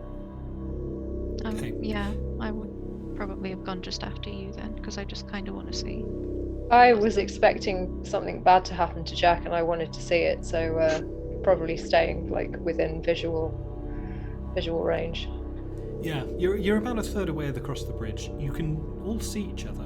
It's just there is certainly an element of mist that is now pulled in that was not previously present in the weather. Is this mist normal? It's very much like the mist that you encountered when you first entered the country of Barovia, and where the mist almost harried you inside the gates. Disadvantage on your next check, Kaijin. Jack does say that out loud as well. He just is a bit confused by all this mist coming in and goes. Can't you just give him some kind of damage? It's a mystery. No, I think we've taken enough damage. Wait till I get over that side of the bridge, Jack. Okay. As you stand there watching, Jack, you see shapes start to move in the mist, but not the shapes of like shadows approaching you. You just see the mist start to swirl in a way that if you were walking through it, you would expect the mist to swirl around your legs. And it seems to be heading in your direction. Can't see anything making the swirling, but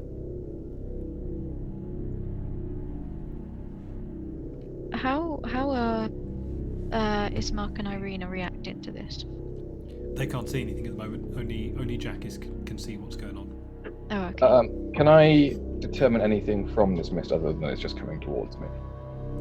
So the mist is all about you, and the movement in the mist is coming towards Yeah. you. Can I figure out, is there any way I can figure out what's going on within that swirling to get a better understanding of why it's coming towards me? The only thing that you can tell is that you can now hear the sound of hoofbeats on the ground.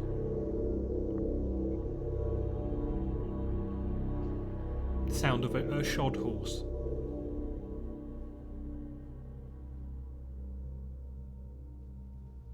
Jack takes 2 steps forward. Okay. The movement in the mist continues to move towards you. It's now about 15, maybe 10 feet away Can I shout? and approaching. Can I shout to Jack? Jack, do you have a torch? Yes. Okay. I would like you to make a dexterity saving throw, please, Jack. Is in the brief time that it's taken you to shout this back and forth. And my dex saving throw is not as good as I thought. Yeah, happens as you get older. 6. 6. Very good. Okay. You find yourself pushed to your feet and knocked aside. You take 4 points of bludgeoning damage as you're thrown aside by some kind of force that just moves past you. Everyone else, you see Jack kind of just off to the side. You strike the side of the bridge and just kind of like knock your head a little bit. What is everyone else doing? Can we see what is coming? You can see the shape in the mist now that is moving towards you, and as I say, it's kind of like this ripple. The mist is basically at almost ground level, kind of pooling around your ankles, and you can see that there's this kind of like swirling as if something is walking through it. I cast Fairy Fire. Okay. That would be, what, dexterity saving throw?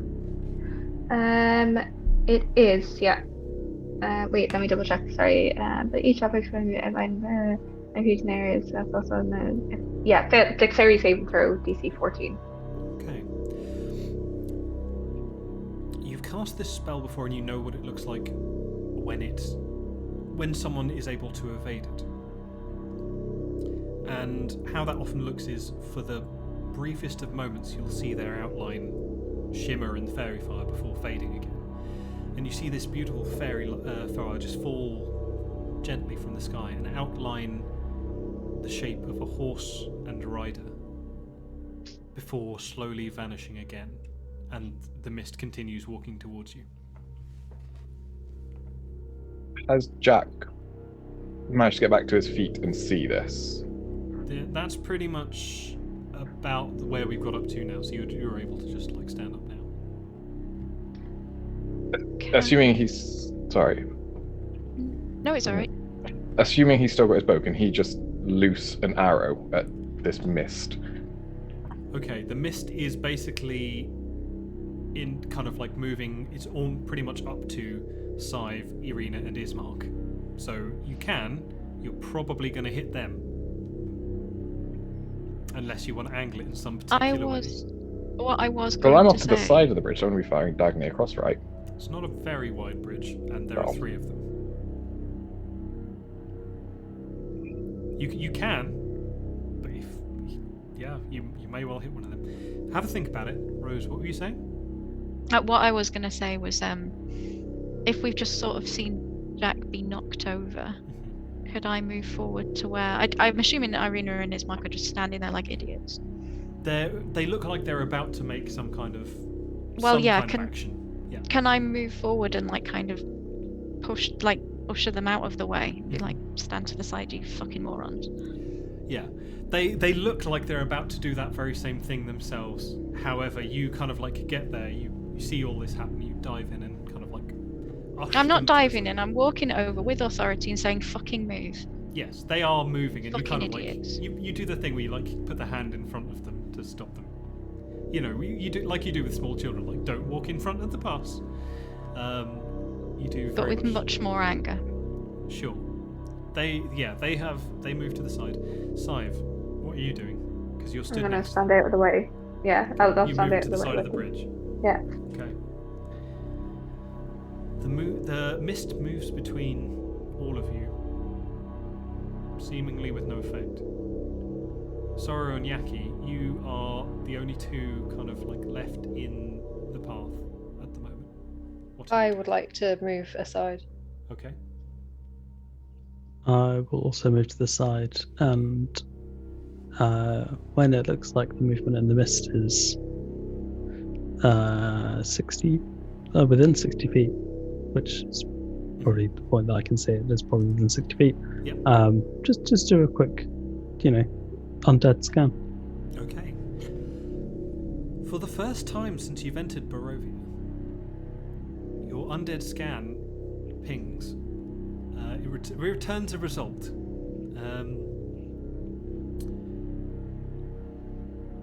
It doesn't last very long. It's kind of like it's almost like seeing an X-ray flash up all of a sudden. But you see this pale figure riding atop a horse, just kind of like slowly walking across the bridge and past your compatriots. And then it's kind of just, it's back to normal. What does Arena's face look like right now? She just kind of looks a bit confused and shocked, and she's like holding herself to the side, but also trying not to fall over the edge of the bridge. Okay, I'm looking at her like very skeptically.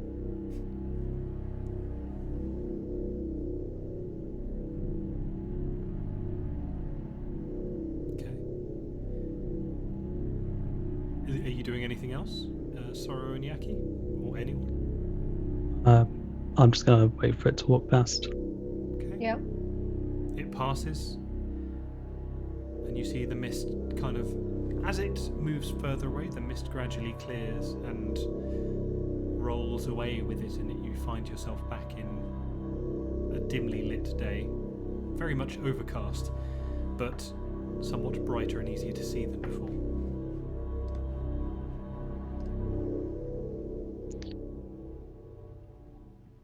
I want to go to Arena and Ismark and ask them what that was all about.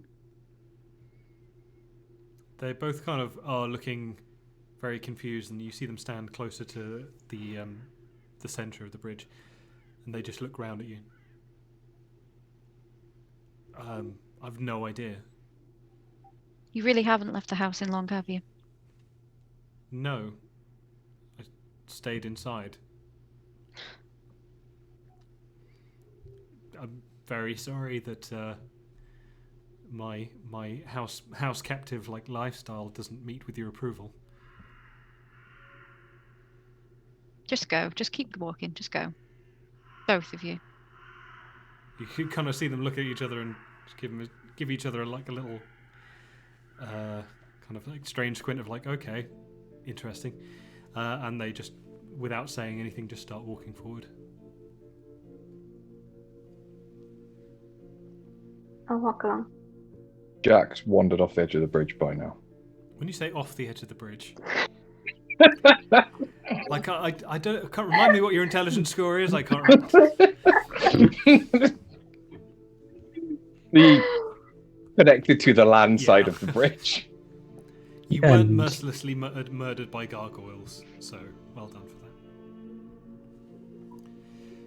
You carry on walking in relative silence for close to another 2 hours, and you find yourselves. You've been walking along a single track road up until now, and opens up into somewhat more open grassland rather than the kind of the forests and woodland that you've been walking through up until now. And you find yourself at a crossroads, or a fork in the road, shall we say. One points left, and you can see that it leads off to another stone wall, similar to the one that you entered when you first arrived at the country. However, at the fork in the road, and looking to the right, you see that there is a carriage. A black carriage with 2 black horses at the front. Pinned to the side of the carriage door, there is what is clearly what you would recognise as a scroll or a letter of some kind, sealed with a wax seal.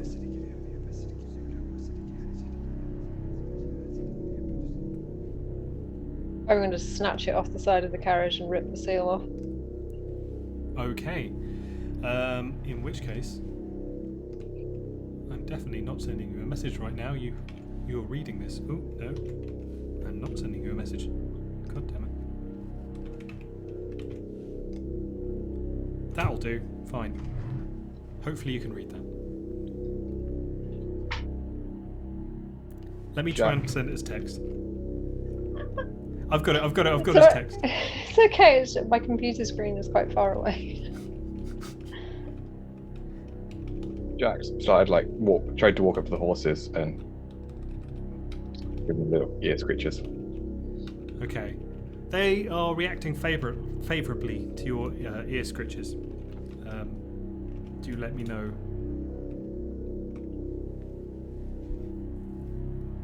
Can I knock on the carriage? Oh, the door is, as you go out to touch it, the door swings open. From where you are, you can see that there seems to be no one inside. Is there anything inside? Can I look? You poke your head in the door, look around. It looks like a very fine interior. It's a very luxurious carriage, but no, seemingly nothing.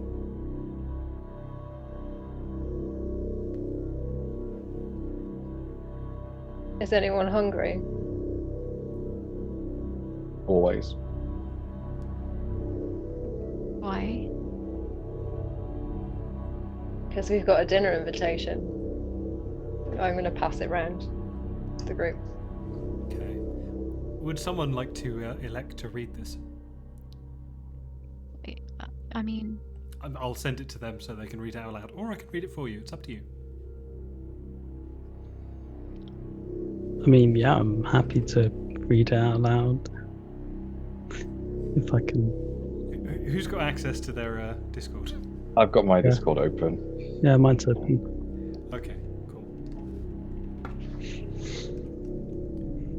Apologies for the formatting.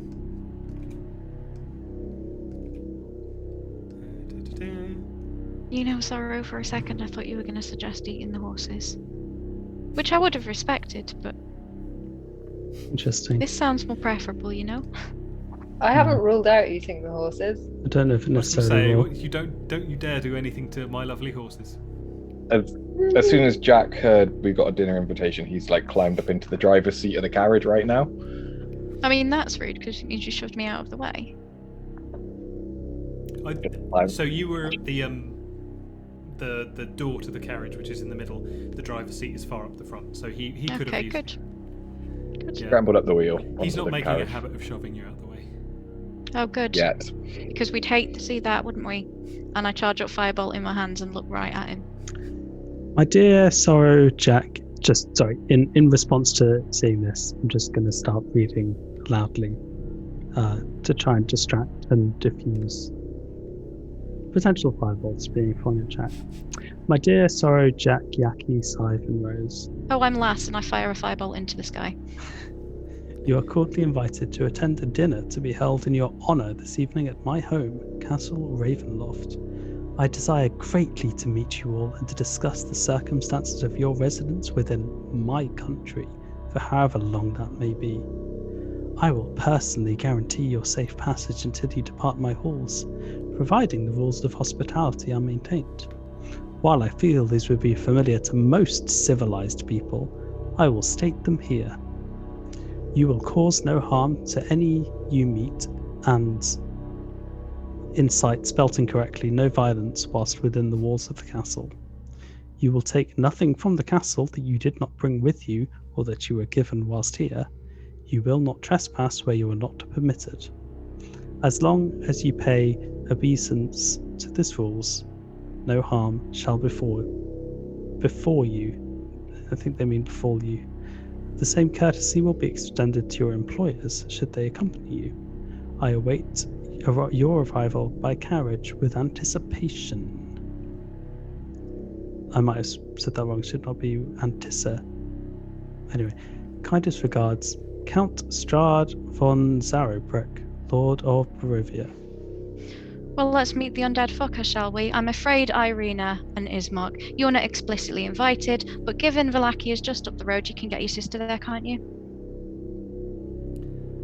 You see Ismark saying, kind of like look at you a little bit and saying, are you seriously going to the castle?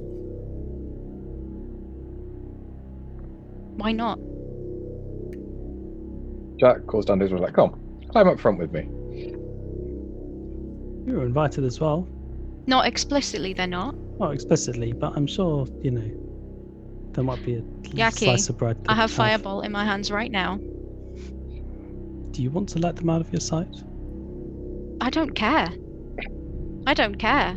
The only person I was interested in was Mary's daughter, and I find Irina to be an obnoxious. And then I stop myself before Luna comes out and starts saying what she really thinks. You see her kind of like bristle at that and just stand up straight and just look you in the eyes. I transform myself into her and look right back into her eyes as herself you're very to show her what a intimidating, prick she Irina. looks like. Yeah, she's just stood there, just basically like, not quite like come on, but just certainly giving you the eye. I do a little gleeful clap. Yes, Irina, Right, you're so the very thing- you're very intimidating. But I don't trust them enough to let them out of my sight, to be honest. I'd rather bring them with us if we can, because otherwise they'll just fuck off to Braki and we won't get paid. I don't know how I feel about going up to meet him, to be honest. Oh, I mean, he seems like a right prick, but also so are them, so gesturing vaguely at Irina. We would at least have a look at the castle. We already know that there might be something in the castle. Something that can help us if we have to fight him. Maybe seeing the castle would help.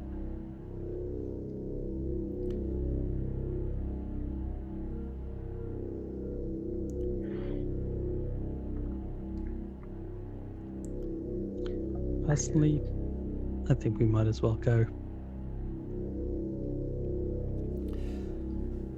If nothing else, we get some free food. I mean, as long as he cooks better than he spells. That's true. What about you two? Looking at. Ismark is kind of he's not really saying anything, but you can see he's like just not really saying anything. He's just kind of like making noise because he's not really sure. Very articulate. Whereas Irina is kind of like she hasn't broken contact with Rose. It's like, well, I don't particularly want to go, but seeing as Vallaki is at least another 6 hours away, and it's going to be dark soon, I don't really have much of a choice but to go anywhere except where you go. No, you don't. Now you can sit up at front with Jack, or you can be dragged behind the carriage. Come on. You see her eyes narrow. And then she looks at Jack and says, "Well, sorry, you're stuck with me." That's all right. We can sing songs along the way. Marvellous. She just kind of climbs up around the carriage. I'm just going to quietly to her say, I can't believe we didn't just drag her behind and let Ismark sit up front with Jack. I'm assuming Ismark is up there as well. Yeah, they're So- both up there. I don't want to sit with either of them. Oh, okay. fair There's enough. only room for 2 on the front of the carriage. Oh, well, we can drag her behind then. Well, I'm shall sorry, we? Ismark can sit on Jack's lap. Let's be real. We know that's where he's going to be anyway. Jack was literally thinking the same thing. I'm sure he will. There are room for 6 people within the carriage. There are room for 2 people on the driver's seat. And there are room for more than one behind it. I see. How Yeah, exactly so are we you going to stick- do behind? I'm going to tie her hands together and attach her to the back of the carriage. And if she doesn't survive, boo fucking coo. Uh-huh. Jack comes up with a counter. How about one of them sits on the roof? Tied to the roof. That way they won't fall off. If you want to tie her to the roof, we can tie her to the roof. Ismark just goes, "Look, for fuck's sake, I'll go on the roof, alright? Are we going to have to tie you to the roof, Ismark? You don't have to tie me to anything, thank you very much." Can I tie I'm you sure to the he'd roof? like to. You get the sense that, given all the threats to his sister that have been quite verbal up until now, he's probably not in the romancing mood at the moment. Where's Jack? Jack just wants to tie him to the roof.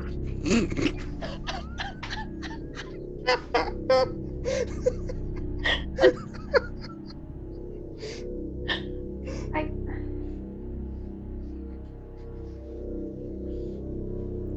He settles himself comfortably and unrestrained on the roof.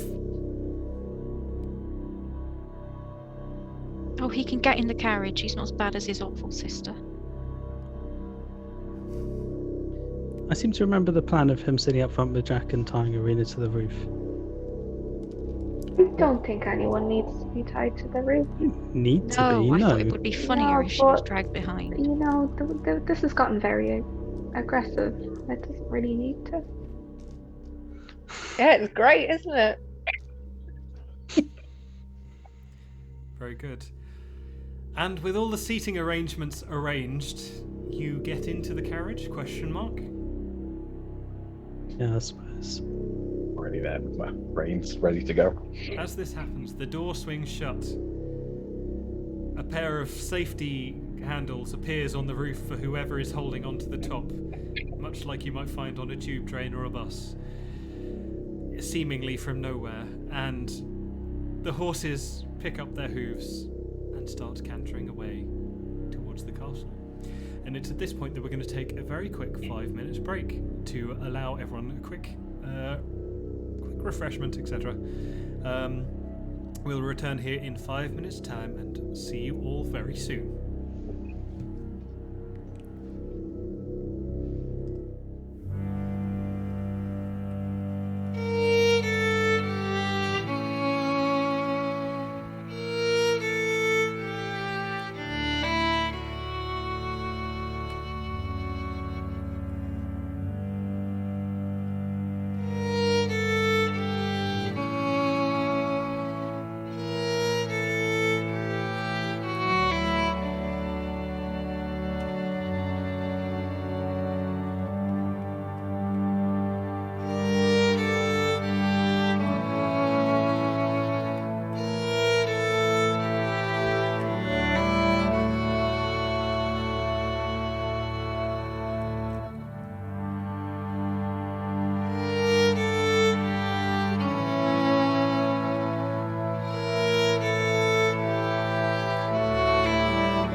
So,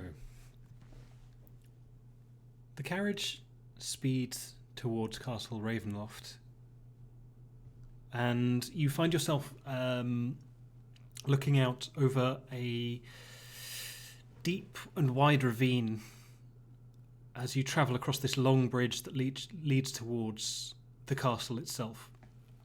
The castle is surrounded by high walls, about 50, 60 feet high.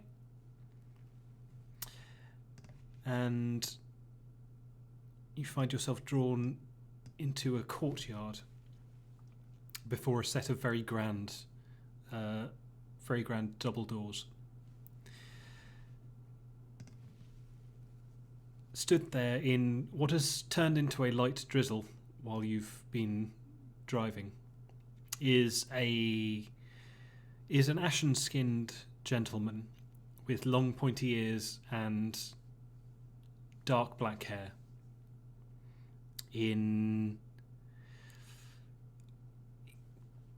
they're certainly respectable clothes. They're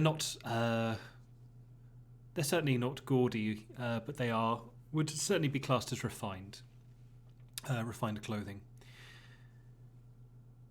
He steps up to the carriage and kind of like offers a hand to those in the driver's seats and on the roof before opening the door and offering people a hand out of the carriage.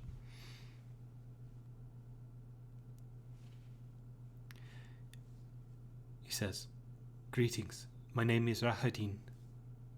Welcome to Castle Ravenloft. If you will follow me, please." And he turns around and heads towards the double doors.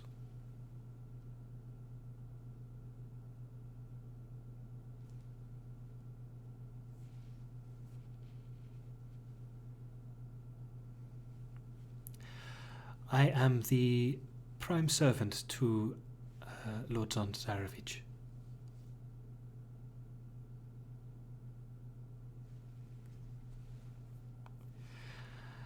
It entails doing what I am told, the upkeep of the castle, ensuring that my lord's guests are well met, treated accordingly. And he gives you a little smile and a slight incline of the head.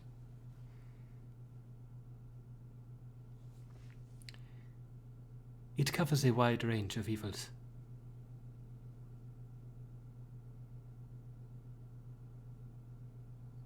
He did, yes. Kind of gives you a little smile at that. As you approach the double doors, they swing open into what looks like a quite large square entry hall, where there are another set of double doors which also swing open at his approach. Is everyone following?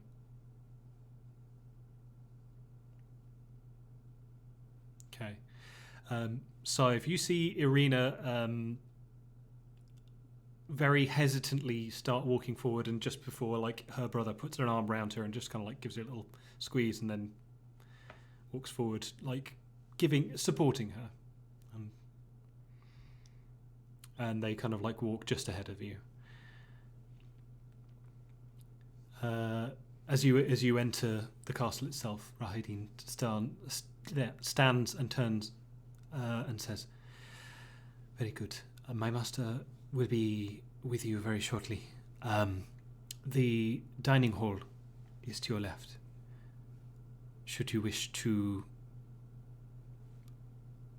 make yourselves comfortable." And he kind of just opens this, again, another large door, but a single door this time, and gestures you inside.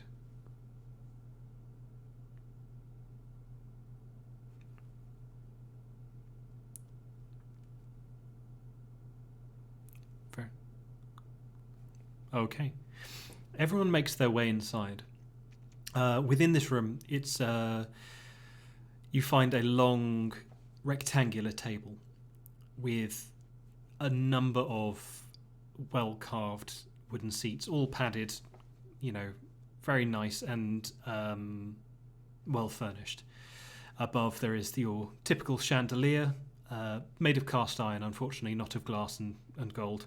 However, within it there are what seem like an almost infinite number of candles, all alight.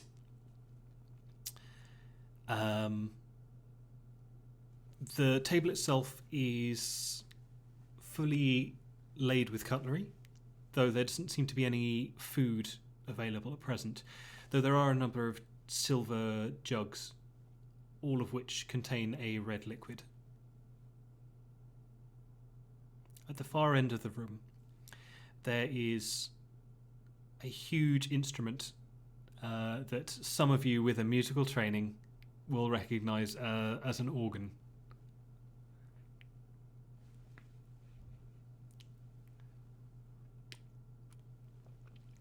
There's a huge organ.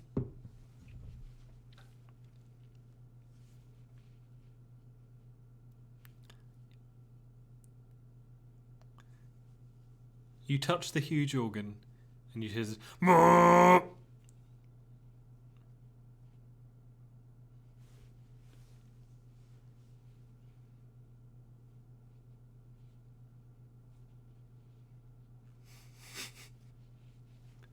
You pressed a key and it made a very loud deep note.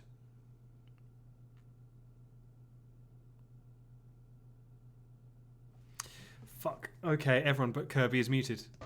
Well, that's... thank you very much for that notification.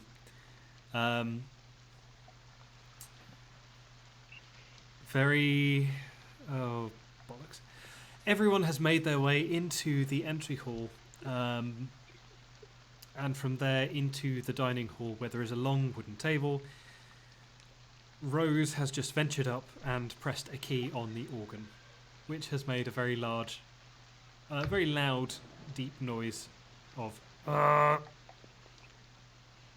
Which is remarkable, really, because I didn't specify, but I pressed the rightmost key. You didn't specify, and therefore you pressed the leftmost key. I think I get to make that decision. Not when I've made that noise, you don't. That's worth a try. I mean, for all we know, organs in this universe could go the other way. This is true. That would be very confusing. That would have been simpler to lie about, yeah. Yeah.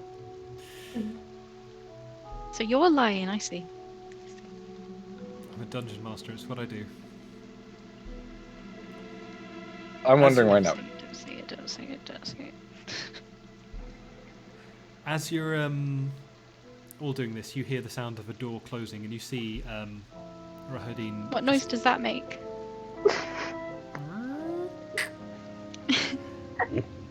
As the door closes, you see Rahadin just bow to you and kind of like slowly close the door. Is there like, am I able to ascertain if there's like any assigned seating? No, there just seems to be a very long table. Can I go and sit in the chair at the head of the table? Oh, that's such a dick move. Yeah, you can.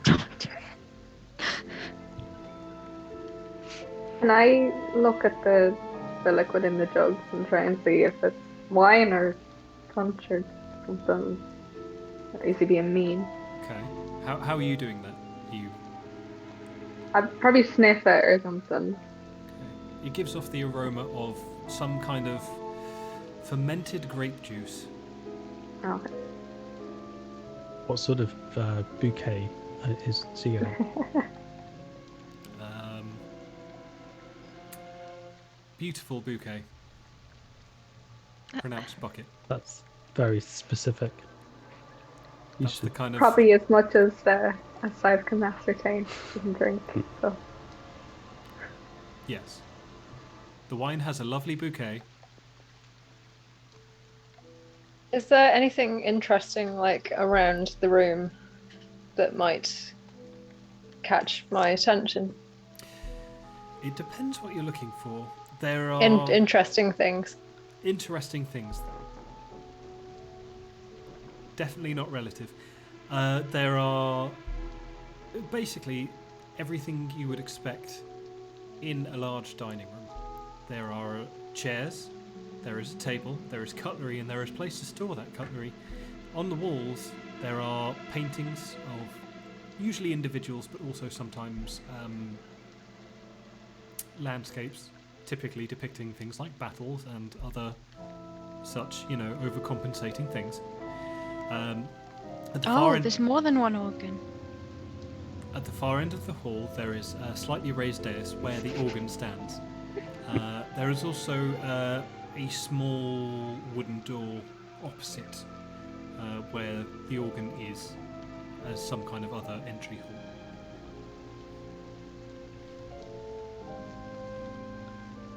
Did you say the man is with us? No, the man has left, and has left Okay. you unattended.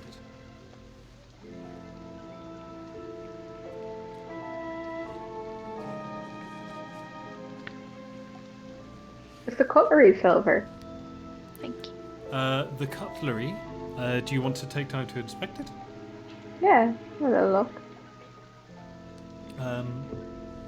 Make an investigation check. Cool. Well, whoosh.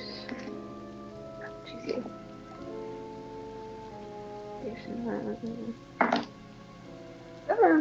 15. Some of it seems to be. Interestingly, you notice that pieces of it are silver, but other pieces are simply imitation silver. Is there any Steel. would it be like things like the knives are not actually silver and the spoons are, or is it random? Seemingly random. You Okay. can find a silver knife should you wish to do so. Just take note. Jack's Not going to take wondering. anything. Just take a note. Jack's wondering if he can put silver cutlery at the head of the table, and the mock silver cutlery in a different position. I didn't tell you which was which. He asks politely.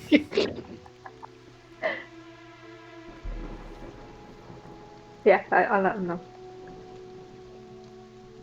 Yeah, Jack puts a set of silver cutlery at the head of the table and then moves to the seat next to it. Okay. You see Irina and Ismark have kind of like sat down at the table, and Irina is just kind of like has pulled a goblet forward and is just shakingly like pouring herself a glass of water. A glass of wine, sorry. I walk over and stop her spilling it and pour it. Silent. I think it might just be Good on you. her. Anyway, Yeah. never Yeah, mind. I can hear Music people. aside, Can you not hear us? it's And just my music's headphones okay. again. It's my fucking headphones again, isn't it? Son of a gun. Oh dear. Apologies, peeps. 2 seconds.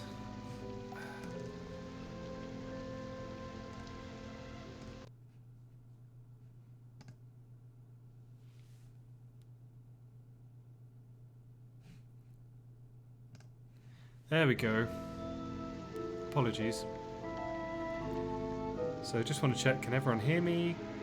Yeah, we can hear you. And you can... Okay, we can see everyone. Okay. So, yeah, you see her shakingly kind of like pour a glass of wine and just kind of like take a deep gulp from it. I won't do what I was doing then. Very well. You didn't hear what I was I doing? didn't, did no. you? Okay, there we go then. Okay. There you go. That was my one nice gesture that I was extending to Irina, but given you didn't hear me, it shan't happen. Oh, well, that's sad, but very well. I accept your decision. Might go have a look at some paintings. Okay. Yeah, I wanted to Particularly ask just that like the guy about people. it. I'm interested in the people paintings also. Mm-hmm. Okay.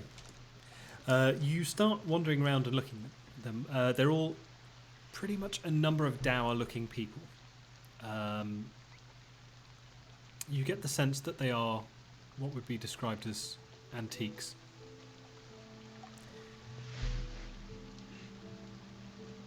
The one that catches your eye, Yaki, is an elder man and an elder woman. and there's something that kind of draws your attention to them, and the inscription underneath reads King Barov and Queen Ravenovia.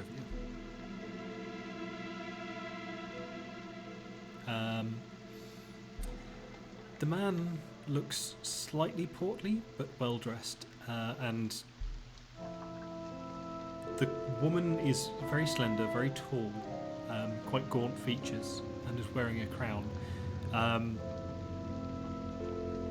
you get the sense, just from looking at it, she was probably ill at the time the portrait was painted. The rest of you are all looking around at these various different portraits and scenes and landscapes and so on, when the small door opposite the organ opens, and stood at the far end of the room, you see a tall, moderately handsome looking man with a widow's peak, an after dinner cape on, and attire that would be described as regal. Very angular features. He walks into the room and says, "Greetings, everyone. I'm so glad you accepted my invitation to dinner." And takes his seat at the head of the table.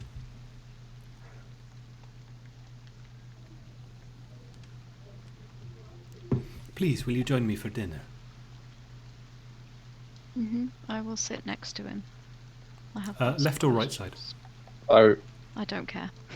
Whichever. I was kind of imagining that Irina had sat on the left side and I was going to be stood near her, so maybe that side.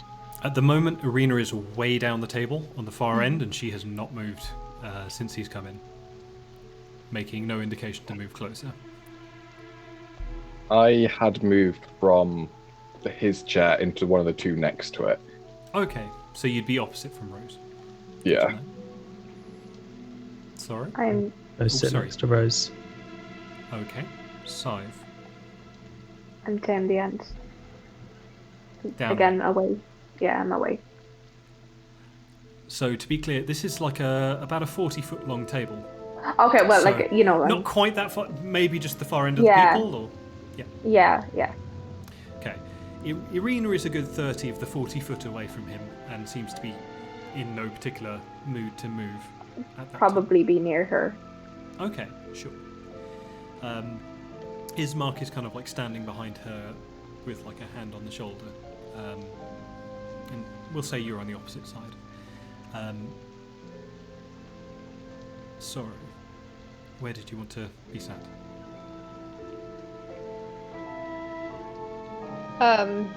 I would probably wander over from whichever side of the table I'm on and sit in whichever the first unoccupied seat is. Okay. We'll say you're on the same side as Rose then. He kind of... Jack's just on his own. Poor Jack. I thought Jack was opposite you, sorry. I was opposite Rose. Yeah, And then I sat Yaki's next to to Rose. me. Jackie's And next then to Rose. Sorry's just sat on the same side. Just leave Okay. Jack on his own. Facing up. That is unfortunate, but that's what we've said, so that's what happened. So he kind of like looks at the uneven seating in a slightly OCD, I'm uncomfortable about this way, but then just moves on. Yeah, I'm Actually, assuming that's Scythe so and OCD. Irina are on my side of the table, just 30 foot down, so it makes the numbers up. So Sure. just a bit further away. Yes. He says, "Greetings, everyone. My name is Strahd Bondarovich. Welcome to Hi. Barovia." Hello. Thanks. That's what it said on the invite. Didn't it said that on the invite, right? Is it on the invite? Yes. Oh, good, good. So, you must be hungry. Forgive me. And he kind of claps his hands, and there's a brief flash of darkness, which, interestingly enough, The only person who can see through it, I believe, is Rose. You see that there. Dark vision. And so it depends on the type of darkness. Oh, I've no idea. But cool, yeah. Sure. We'll say for the moment, just for the sake of being impressive, that everything goes pitch black for a second, and you can't even see. I can pretend that you it can went. pretend that you can see. Yeah. And No, I mean I can pretend I can't see, and I'll be like, "Oh, magic! Wow." No, I won't Sure. do that. and the table in front of you is lined with food of various different types. A mixture of meats, vegetable dishes, cheeses, wines, all your interesting foods.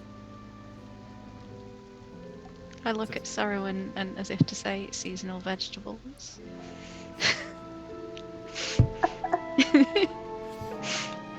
Yeah, what vegetables are they? Are they in season for Barovia? Do you know the seasonal vegetables of Barovia? I'm asking. I'll ask, you know, The guy. the guy, yeah, the dude, Strahd, that's the one. There we go. Not particular. No, don't say that.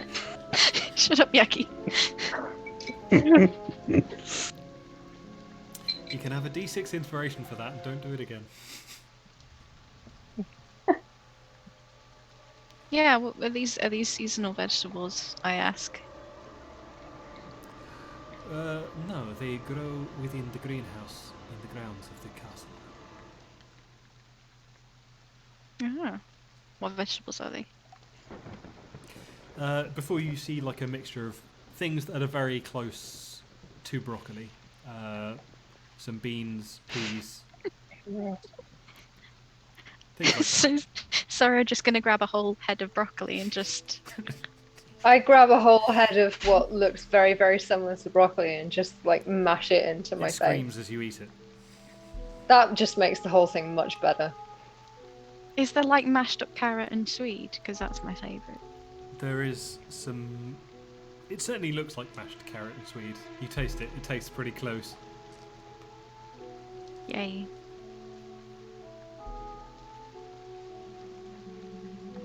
It says. So, please do not let me distract you from eating. But we can always make a polite conversation. Is he eating? Is Yeah, eating? he kind of like has served a number of things onto his plate. I'm there with just like a chicken leg, munching on it. Kind of just gives you a cursory glance over. Doesn't seem offended by your manners in any way. I do Good. though. I Has it- seem offended. Has he touched the silver knife and fork that I put in front of him yet? Yeah, he picks them up and says, "Please, everyone, dig in," and just begins eating. Is it the thing that kids do when they don't like the thing in front of them? Just kind of push it. Like move it around the plate. Okay. He kind of like looks at you and says, is there something else I can request from the kitchens?" I'm fine, thank you. I'm not gonna look at him directly in the eye either. Of course. And you can hear the smile in his voice as he says this.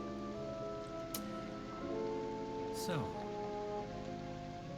And he calls down at the table and says, "Please, will you not join us for dinner?" And you kind of see Irina just look up the table with what a very close. It certainly looks like hatred. And Ismark stays down the other end as well, but doesn't even make eye contact. And he looks around at the rest of you and says, "So, you found yourselves in my country. Pray tell, what are your plans while you are here?" I was gonna, do the normal tourist things, hit the sites. Yeah, we thought we could go for a beach holiday at the lake. Yeah, Hmm yeah, put a bit of Skiing? Is there skiing? Is there mountains? We could go skiing. Ooh, that's a great shout. There is Mount Garkis, and should you wish to climb it, all the more power to you. Is it not snow season? It is always snow season at Mount Garkis. It It's is. like Narnia. It is a challenging climb. It is not impossible, but it is certainly a challenge. What would you suggest doing if you had unspecified amount of time in Barovia that you didn't expect? Like, what's your number one? I would suggest finding a place to grow old. Oh, that's very Ironic. Yes. Oh, I was no, going to say boring. I was going to say romantic, but You'll But for forgive some of me. us, that takes a little bit longer than others. Indeed. I don't really plan on hanging around here for 400 years, so how old is Yaki? about 200. Not that I'm giving any fuel to anyone's fire, Vera.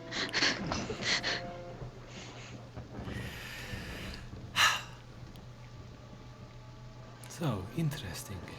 I know so very little about all of you, though I'm sure you must also have questions for me. Pray Irony. tell.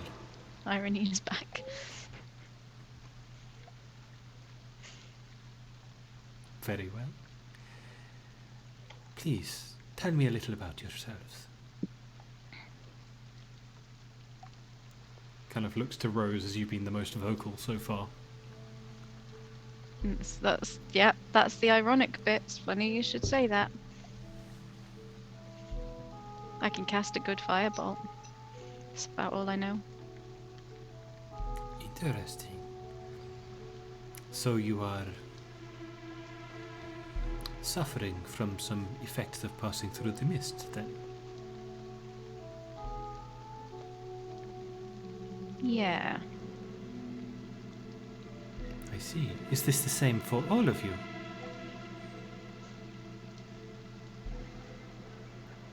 Gotta cast the glance around. I assume so.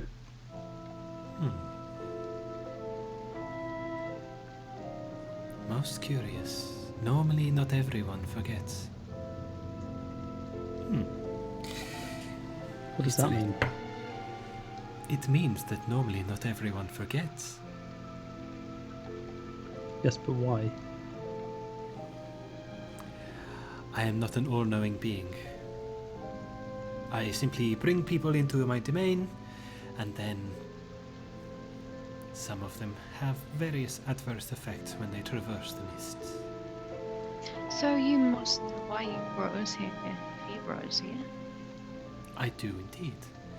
I am looking for a remarkable individual. Well, there's 5 of us. Indeed, and one of you may indeed be remarkable. I'm looking to make retirement plans. Just don't invest in Bitcoin. No, I prefer Bitcoin. Timeshares are a waste Somewhere of a time. magical drum kit goes boom boom.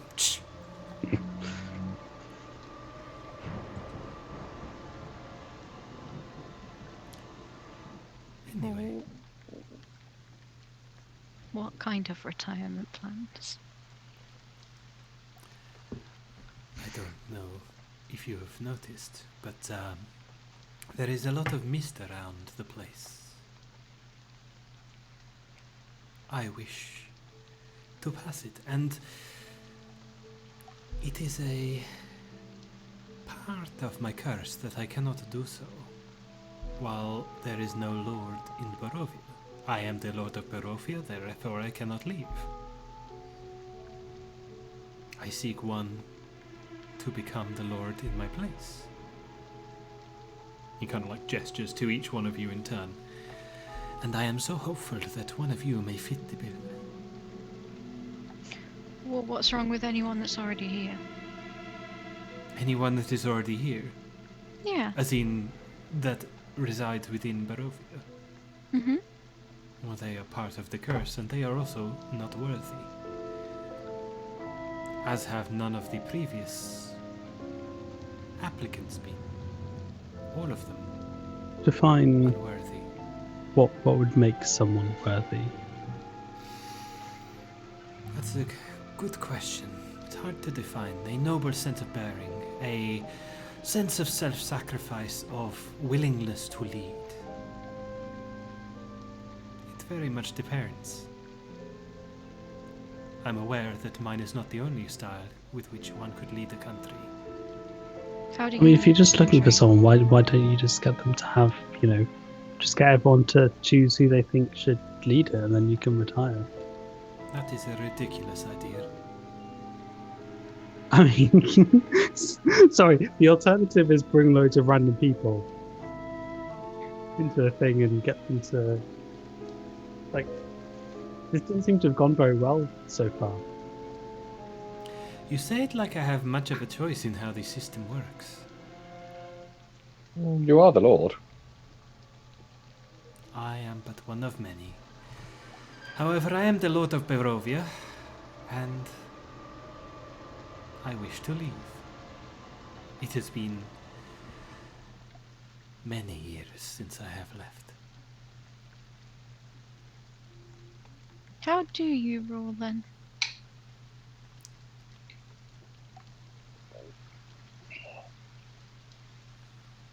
Without question.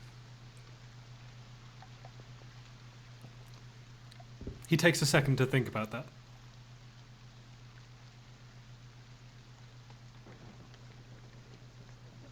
I So am was it the towards- same for you? Did you get plucked and picked? I cannot hear you from down the other end of the table, my dear. You should come up here.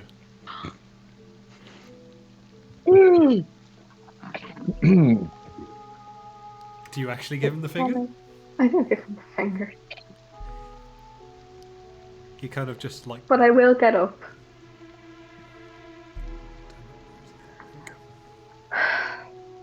I'll sit a little bit closer. A couple of feet.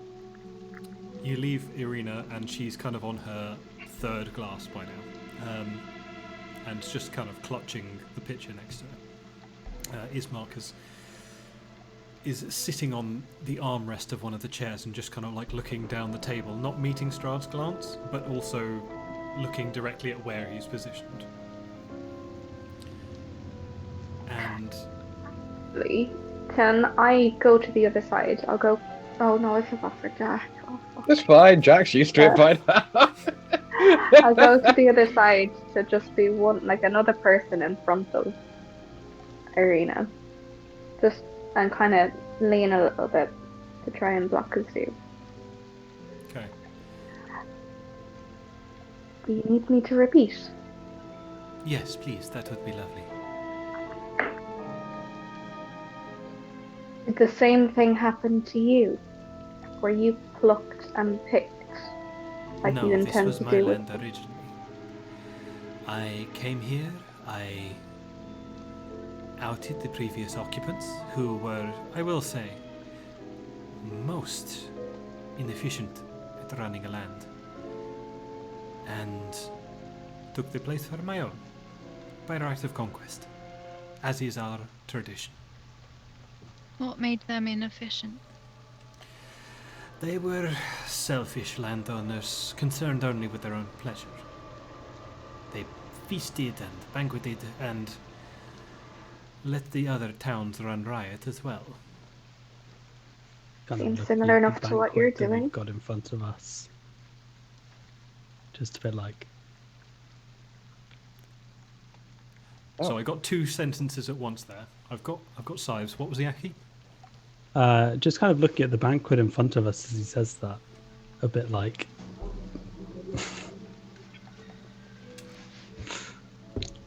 Simply because I can feed my guests does not mean that I eat off silver plates when my people starve.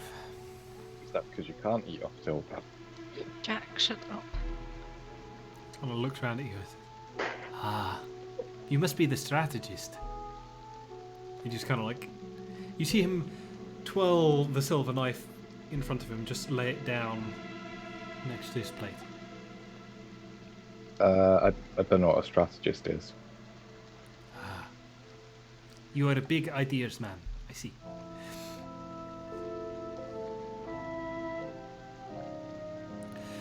I leave the running of my towns to my burgomeisters. They do well enough. Sounds like someone from. Sorry, I don't know what that means. A burgomeister is like a mayor. Jack's thinking there's people running around with burgers right now. Yeah, I was imagining someone who works for a fast food chain. No, that's the Hamburglar. The Hamburglar runs the village that was destroyed. That's canon. Yep. The Hamburglar runs Perez.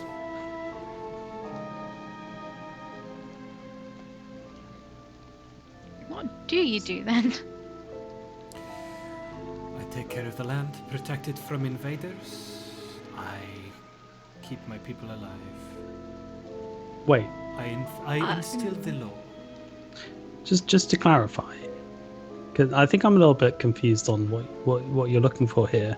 So you said the custom is for the Baron to be conquered, and that's how you got the barony, right? That So is if you how want I out, conquered why them. don't you just let someone conquer the land? Just why are you protecting it if you don't want to be Baron anymore? Just let them conquer it and take over and just fuck off. Like, what's the problem here? You see, like the slightest look of irritation cross his face as you call him a baron. He says, "I am a count, sir, and I do not wish my land to be conquered. I wish to leave it to a successor. War does no good for anyone." It is good for absolutely nothing, so I hear. Quite. Another music lover, I see. And he kind of gives you a toothy smile. Which teeth specifically? You know which teeth. Actually, I don't, because he could be like Nosferatu. Oh, well, very well. The canines are slightly longer than they Okay, should be. very well. Fine. Okay, so in terms of specifics, because I feel like I'm missing something from a lot of vague conversation. So from what I understand, you're bored, you want to retire, so you want to find a successor. For some reason you think one of us could be a successor, and there's some curse that means you can't just leave, even though that's what you want to do, Yes. or choose a different method of succession. I do not know if you've tried to leave the land of Borovia yet, but it is No. trying. As the Lord of the Mists myself, I am unharmed. However, most who try to leave are killed within a matter of minutes. So you could leave them. I have tried in the past. I emerged from the mists after hours of walking, but 20 feet from where I entered. Right, so the mists aren't the problem. Something else is keeping you. Yes, that would be the curse. And that is What's what the I curse? needed. The curse is keeping me in Barovia.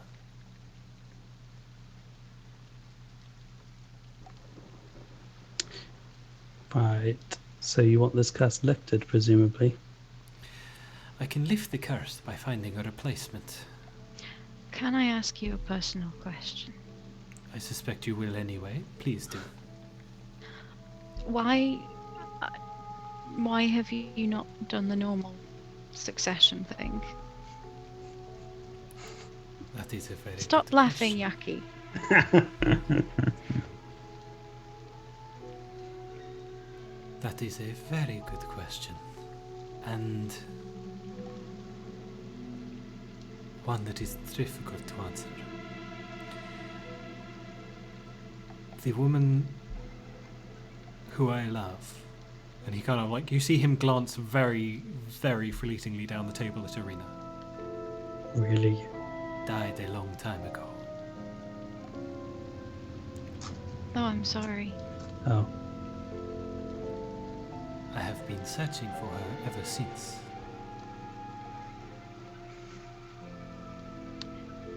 I thought you were implying that it was Irina. I don't know anyone called Irina. Oh, I- the woman down. the end. That's savage. He looks and says, I do not know what she has told you, but that woman is called Tatiana. Can we call her Tatty for short? Again, you see Uh. the faintest look of irritation, and his eyes just draw very sharply on you for a moment. Says, I would not advise it. Because When she says you that- don't want us to, or because she doesn't. Because I do not desire. What's the Yeah, deal? go on, what's the deal deal? here? Come on, then. Yeah, the name Tatiana's familiar as well. I can't place it. He looks up at Sora and says, you have been quiet until now. Oh, So I'm you do sorry. have this. It was the broccoli. It is Broccolo. excellent. Oh, that's perfectly fine, Strahd. It wouldn't be the first time that somebody looks over me to talk to Sorrow instead. Sorry, did I miss something in the cross chat? What have I missed? No, I'm just pointing it out. It's true, it would be the second time. Okay, what have I missed? What was the question? No, I didn't have a question, just the same one as Sorrow.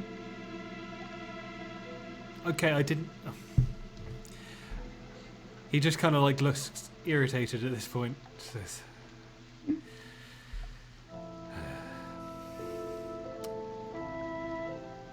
I believe one of you had a question for me.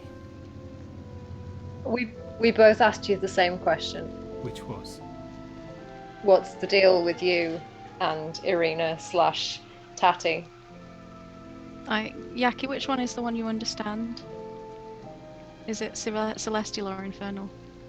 Celestial. I say to Yaki and Celestial, he really isn't an omnipresent being, is he? He replies in Celestial, no, I'm not. And then kind of just looks down at you. He probably meant omniscient rather than omnipresent. It'd be weird if it was omnipresent. Oh, whatever he meant. I said all-knowing.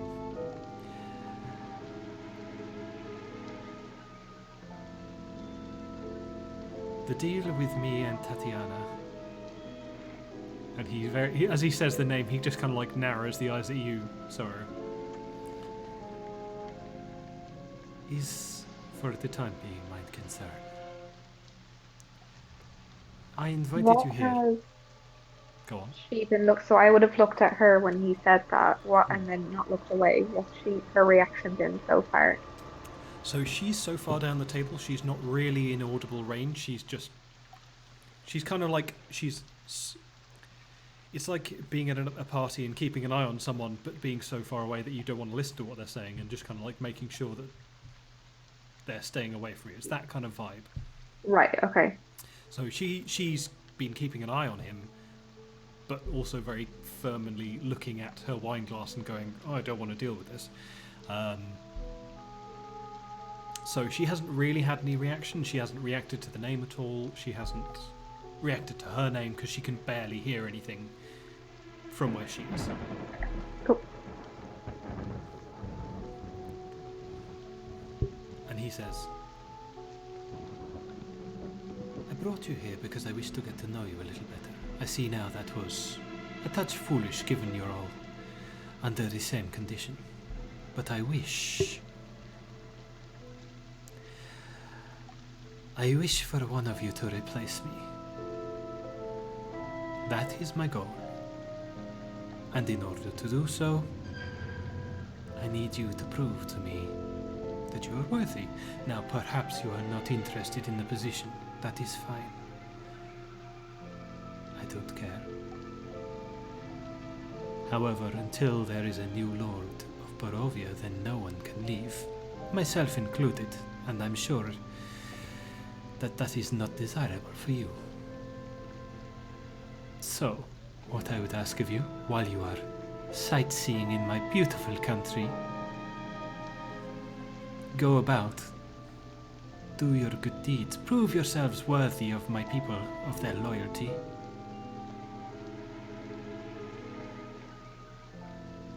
And prove yourself that you are the future ruler of Barovia. I don't want to rule Barovia. The curse that's keeping you and Oh. everyone here, Yes, where did it come from? that is a very good question. I don't know. I mean, to be honest, I'm not that interested, but, you know, if we found a way to lift the curse and then no one has to worry about it, then... That makes much more sense to me. I'm not Yeah, interested in winning people over. I don't know, instinctively be that feels like honest- the better solution. To be honest, Strahd, I don't think you can win people over either. Tatiana. I have already won Tatiana for once. I was That's quite a sick grim. burn. That's really grim. Kind of looks at you in a questioning way.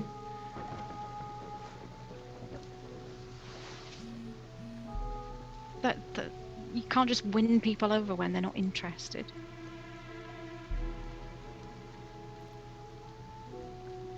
He again kind of like looks at you in a searching way as if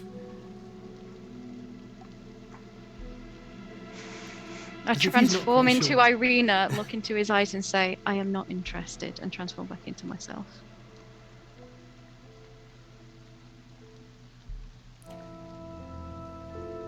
you see that tension come into him again. And as he does so, he says, I do not lecture you about your personal history. I don't expect you to lecture me on mine. You don't know my personal history. I don't And know you my don't personal... know mine.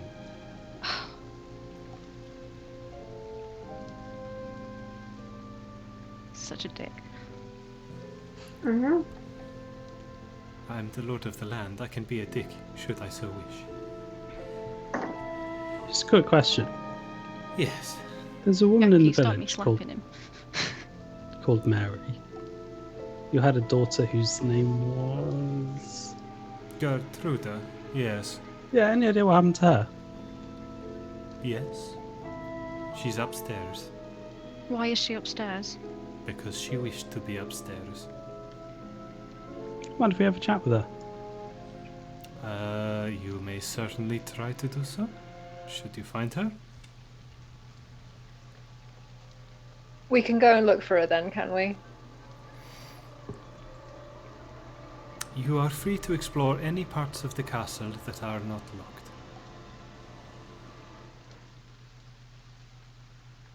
I'm really confused. Can someone not just show us to where she is? Yeah, that would be easier. No, Once you- that would not amuse me. And he kind of just stands. Well, I think I have gotten everything out of this meeting that I desired. I hope you have got something useful as well. I suspect even No, if we haven't, almost we're nothing. not... Yeah. Well, I gave you the opportunity.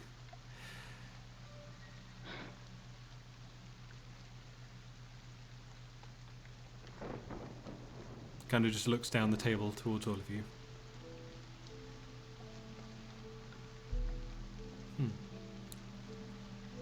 Perhaps we shall meet again, perhaps not.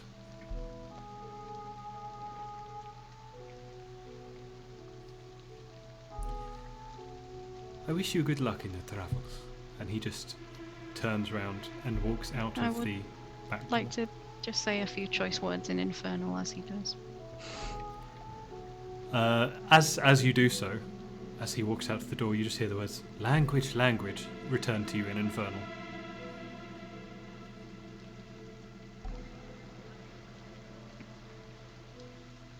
I said he was a boomer Tory prick.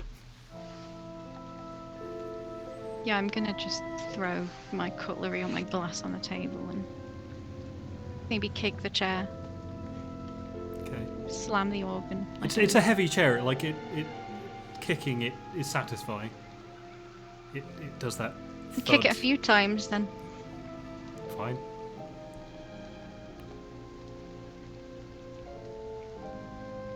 Right, is the servant lad still around? I've forgotten his name. He's not. Let's go look. Let's go look round. All right, well, let's waste a bunch of time. Apparently, we'll be safe if we don't go where it is locked. We might be able to find some useful clues or information. Can we just aggressively rattle all the doors in the room to check they're not locked?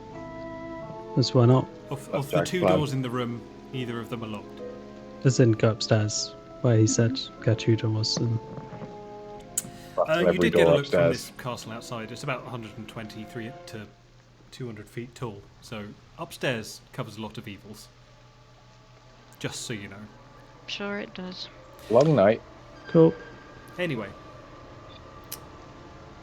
as you're making your way out of the room, you pass Irina and you can see her. As you pass, she slumps slightly on the table. And you see Ismark kind of like shaking her a little bit and trying to make sure that she's okay. And he kind of like looks around at you and goes, "Oh, can you try not to take too long, please? I don't think. Why don't she you should come stay with here. us? I think you've got some explaining to do. I don't think she's in a position to be moving anywhere. Who's Tatiana, Ismark? No idea. Is he telling the truth? Make an insight check. Yep. 13 plus whatever my insight thing is. 13 Natural plus. 20. 19. Okay. 15. 15. Okay. Mhm. Seems legit. Seems like he has no idea who Tatiana is. And does not recognize the name. That's not a trick. He just doesn't seem to know what you're talking about. She knows. She can tell us. Is she unconscious? She seems to be in a state where she's not really focused on anything that is currently happening. Either because she's had too much to drink and she's just kind of like focusing on a single point, or for some other reason. Okay, I give her a quick slap in the face and ask her who Tatiana is. Okay, make an attack roll. I'm not trying to hurt her. Okay. You're You're still saying trying that to forcibly lay hands on a person. That's an Who attack is in such a state that she doesn't know what's going on. and is being guarded by her brother, who probably isn't going to allow you to slap someone. Ismark, stay out of this. And then I slap her in the face. Okay, Ismark stops you from I- doing so. If you want to do so, make an attack roll. I make an attempt to restrain Ismark. I'm gonna 18. restrain Rose. Okay. God. Right, okay. I'm Jack, not gonna can let you her make- do it. I'm can gonna you- grab. I was going to slap her gently in the face because that's what you do to people who get blind drunk because they don't want to face their problems. Would this be considered a stop you. disease or a condition? When you say a condition, what does that? What are you covering there? I mean, not to meta, but Is that like blinded, paralyzed, blah blah blah blah blah, that kind of thing? I guess, yeah, probably. Uh, For some reason, blind drunk probably doesn't come under no, blinded. that would be poisoned. But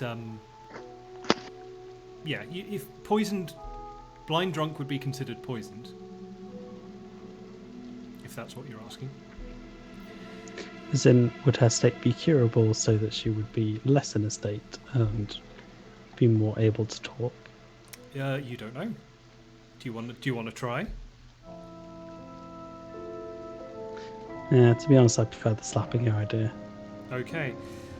Jack, can you make me an athletics check, please?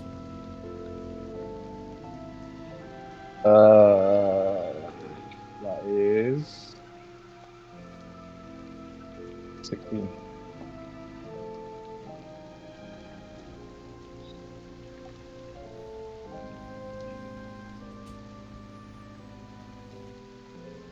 That was a sorry. 16. 16. Okay. So you go to restrain Ismark, seeing Rose go in for a slap, and he just kind of like puts his leg in front of you and just pushes you back, seeing what you're going to do. Rose and Sive, do you want to make Sive make an athletics check? Rose, you can make athletics or acrobatics. 22 for the athletics check. Okay. Yeah, I will have failed that because I rolled a 7 and I don't know what I add to it, but it's not going to be more than that. Okay. Yeah, you go to just give like a gentle slap and you feel Sive's just hand kind of catch your wrist. As this is going on, I'm just going to grab a little bit of popcorn from the table and just... I'm already shoveling. Can I wrench my hand out of Sive's hand and cast darkness and run off through one of the doors, please? Yeah, if you want to do that, sure. Mhm. Okay. Are you doing the thing where you cast it and you can see through it? I'm doing the thing where I cast it and run away. I assume I can see through it because it's You can only see through it if you use your sorcery points. that's what I'm doing. Cool. Cross off 2 It's sorcery points. Yeah, it's a. Hang on. It's your thing. Yeah. Cross off 2 sorcery points and you run off through a door. The door you're nearest to is the one that leads to the main hall. Oh, I wasn't going to go through that door. I'm deliberately going through the other door. Okay, sure.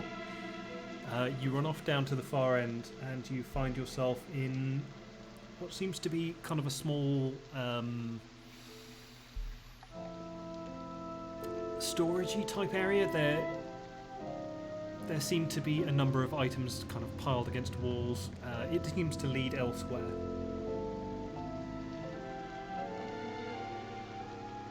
So yeah, that's where you are at the moment. Everyone else, you find yourself in pitch blackness, coughing slightly through the smoke.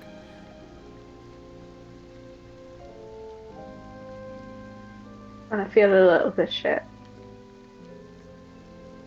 Like I'm feeling a little bit of an asshole. Okay.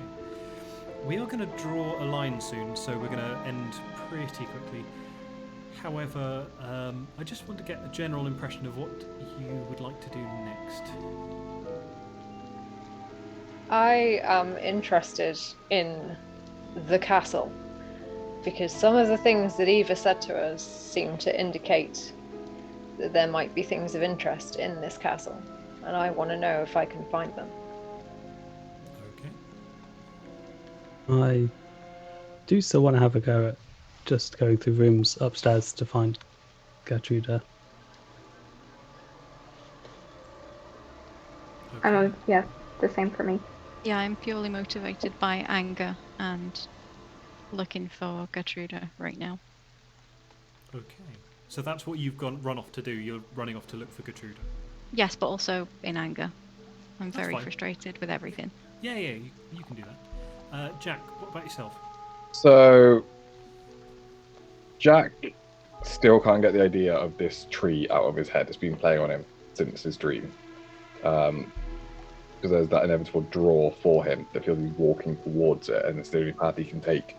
So until then, is happy going along with the other plans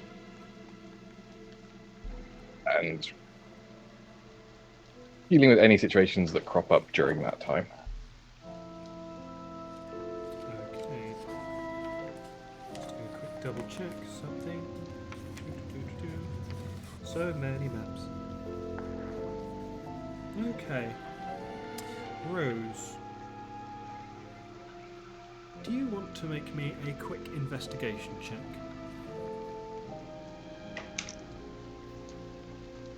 12. Does it add 2? Anyone who has dark vision, I think, could see through that darkness, by the way.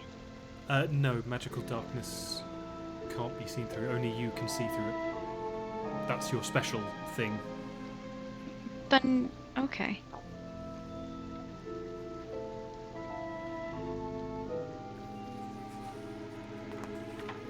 But it's just a spell. Magical darkness is not the same as darkness.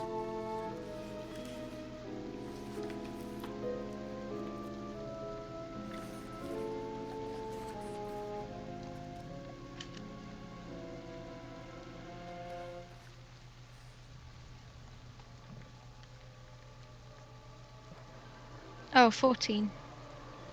14. You find yourself at the end of a corridor in front of a spiral staircase. This seems to be in one of the smaller towers leading upwards.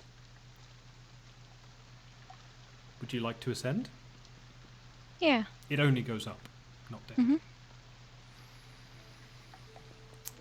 You climb the stairs for about 5 minutes, during which time your darkness wears off and everyone who is in the dining room finds themselves able to see again. You see the door at the far end of the hall has been left open, presumably by Rose.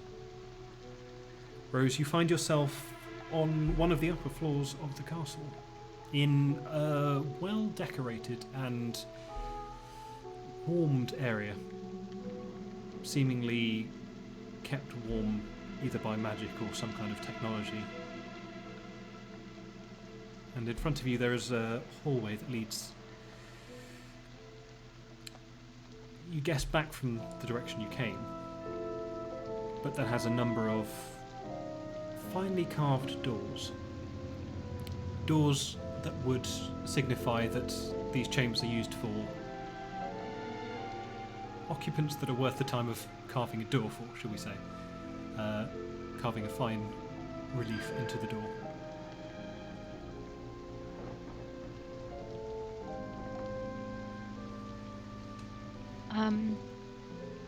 Yeah, I feel like right now I just want to find one that's open and go in it and close the door. Okay.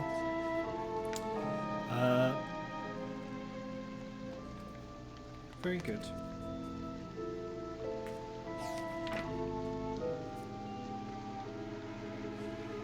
Okay. The one in front of you, or the nearest one, you run to and you extend a hand, kind of like pull down on the handle, expecting it to be locked, and it opens easily. You open the door and look within and see that it is a finely furnished room.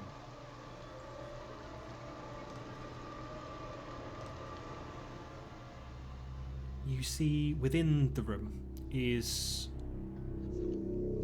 a 4-poster bed. And on the 4-poster bed there is a young woman. Probably about 14 years old.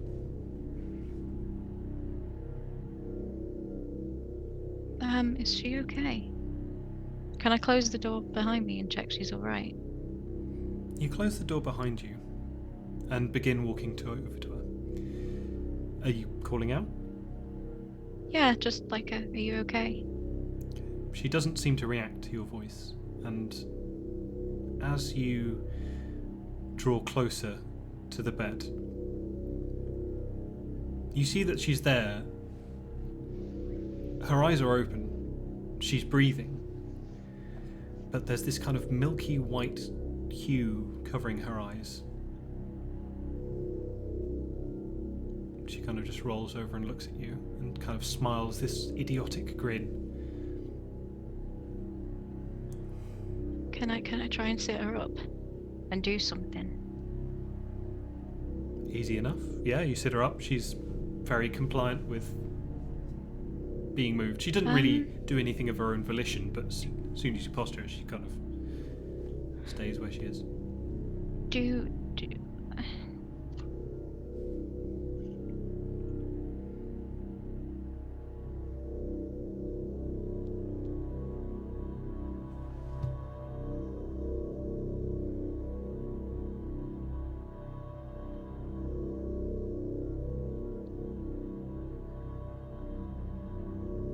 Is there anything I can do anything about? You tell me what you'd like to try and do, and I can tell you. I have a herbalism kit. Can I make not. You could try. Sure. Make a medicine check. So put your wisdom and your proficiency and roll a d20.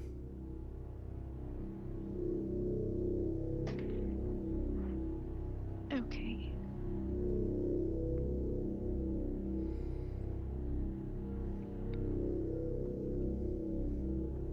Um. 15. 15. Okay. So you try the instant one, which would be something like smelling salts. You wave it under a nose and kind of like seemingly has no effect, and then you think for a couple of seconds frantically, and you pour through your bag for something like a stimulant of some kind, and there's this kind of like little seed pod that you've got. You kind of pop it into her mouth and get her to chew on it, having to like move her jaw to do so. And it doesn't... Her eyes remain the same, but you see kind of like a more alertness come to her expression. And she kind of looks at you and hello. Which is more than you've had from her so far. Who are you? I'm Gertruda. Why? You? I'm Rose. Like, do you know where you are? I'm in the castle. Why are you in the castle? Because I ran away here. Why did you run away, Gertruda? Because I wanted to be here. I wanted to meet Strahd von Zarovich.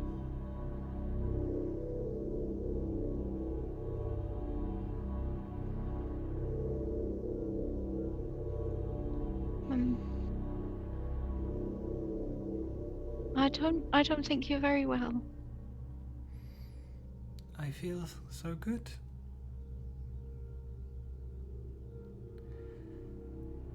It's so nice not being afraid.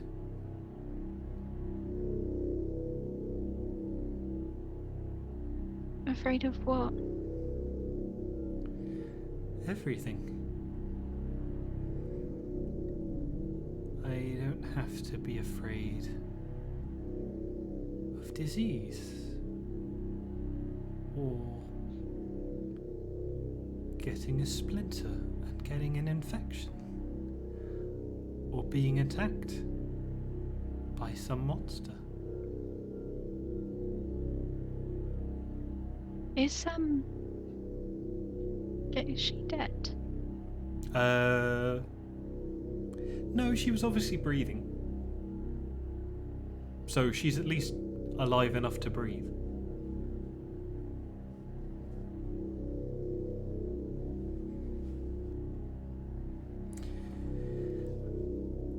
We're going to just take a brief moment. What are the rest of you doing? I mean, I'm I just would've- going upstairs and going room by room. And going and asking whoever's in there if they're Gertruda. It takes you a little while longer because where Rose ran in anger, you are kind of exploring a little more. You find a few nooks and crannies, rooms with statue busts and various different things, and you make your way up the stairs, slower and more sure than Rose was. However, you do still come to the first room, which was where Rose ran straight to. Rose, you hear the sound of the door opening behind you. You spin round to see Yaki's inquisitive face peering through.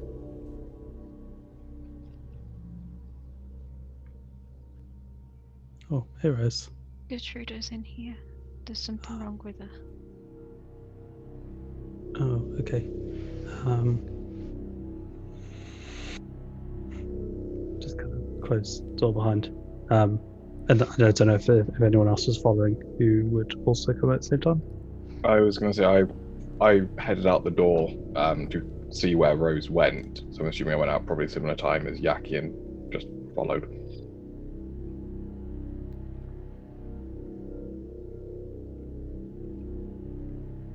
I probably would have helped the other two out of the room and then followed, like just had a wander. I don't care about the other two. I just want to see the castle. So I will go up the stairs. Okay, you're going up the same stairs as everyone else, which is just what I'm double checking. Probably. Yeah, sure. Why not? Yeah, I'm just checking that everyone is going out of the room in the same It's direction. it's a tower, and I am interested to see the towers of this castle. Yeah, you find yourself at the top of this tower. There are a number of other rooms and places to explore. So on this floor. So if you're going to do that, we'll come to that next time. If you're going into the room that has Gertruda in it, we'll cover that this time. I would have been looking for Rose. That's fine. Yeah, easy enough. Yaki kind of goes straight to the once he's ascertained where she is. So that's fine.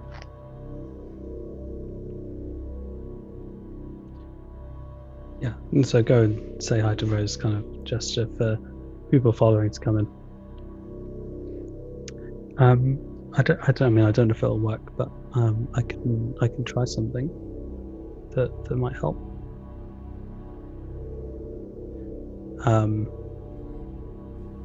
And kind of go up and put a hand on her shoulder and see if lesser restoration will fix it. Okay, and that ends conditions, does it? It ends diseases and blindness, deafness, paralyzed, or poisoned. Okay. You cast lesser restoration, and there is seemingly no effect.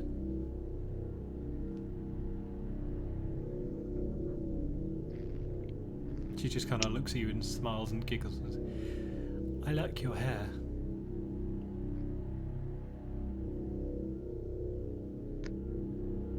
Thanks. Yeah, that didn't work.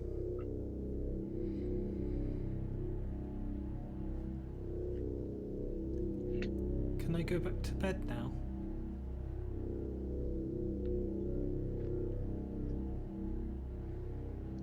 Well, we came here to find you because your ma's worried about you. Do you not want to go back and see her? No, I ran away. But why did you run away? Because I want to be here. I don't want to be scared anymore.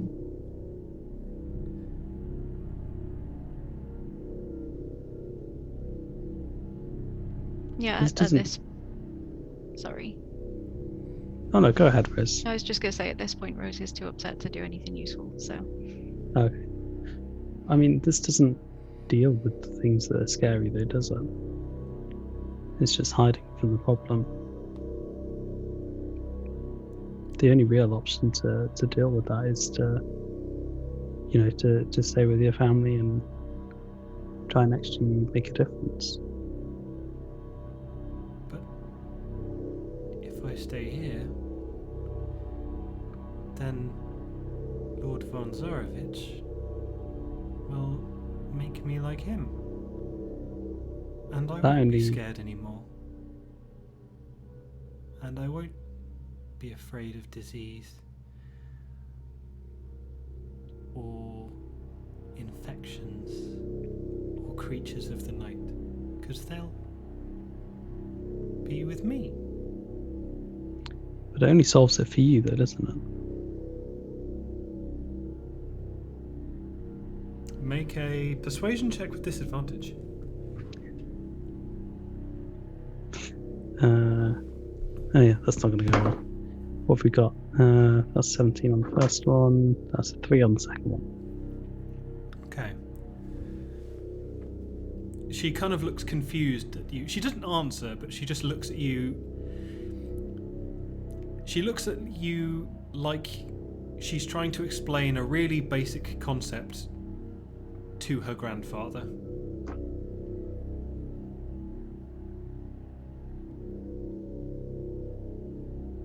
And she feels like she's told you all the information, and you somehow, even then, you've arrived at the wrong conclusion. Like, yeah, it only solves it for her, but it solves it for her.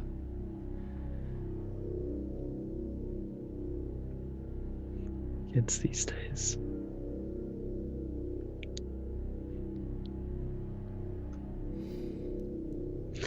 Well, I'm out of ideas. Scythe? Am I here yet? Yeah. Oh, okay, grand. Sorry, I thought I was waiting. Sorry, yeah, you've come in shortly behind Yaki. Okay, so I would have gone up to her and kind of held her hand. Gertruda, hi. Hello. Has Strahd done anything to you? Has he started to make you like him? No, not yet. He Has told he? me to wait here till he was ready. So he told you he will? He told me to wait here till he was ready. Yeah.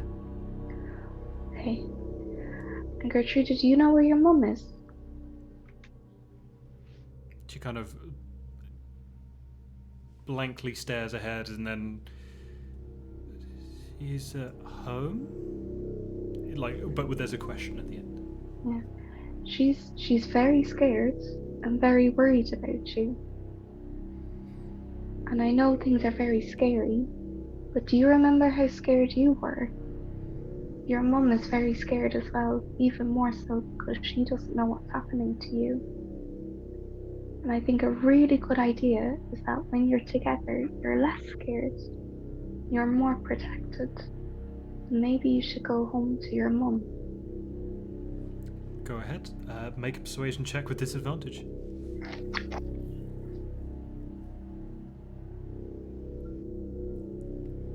Right. Well, no, I'm not going to do that worse than that. It's a natural one. Okay.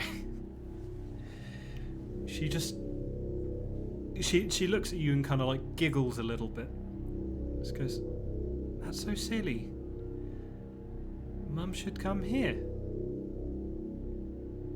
And then she wouldn't be scared."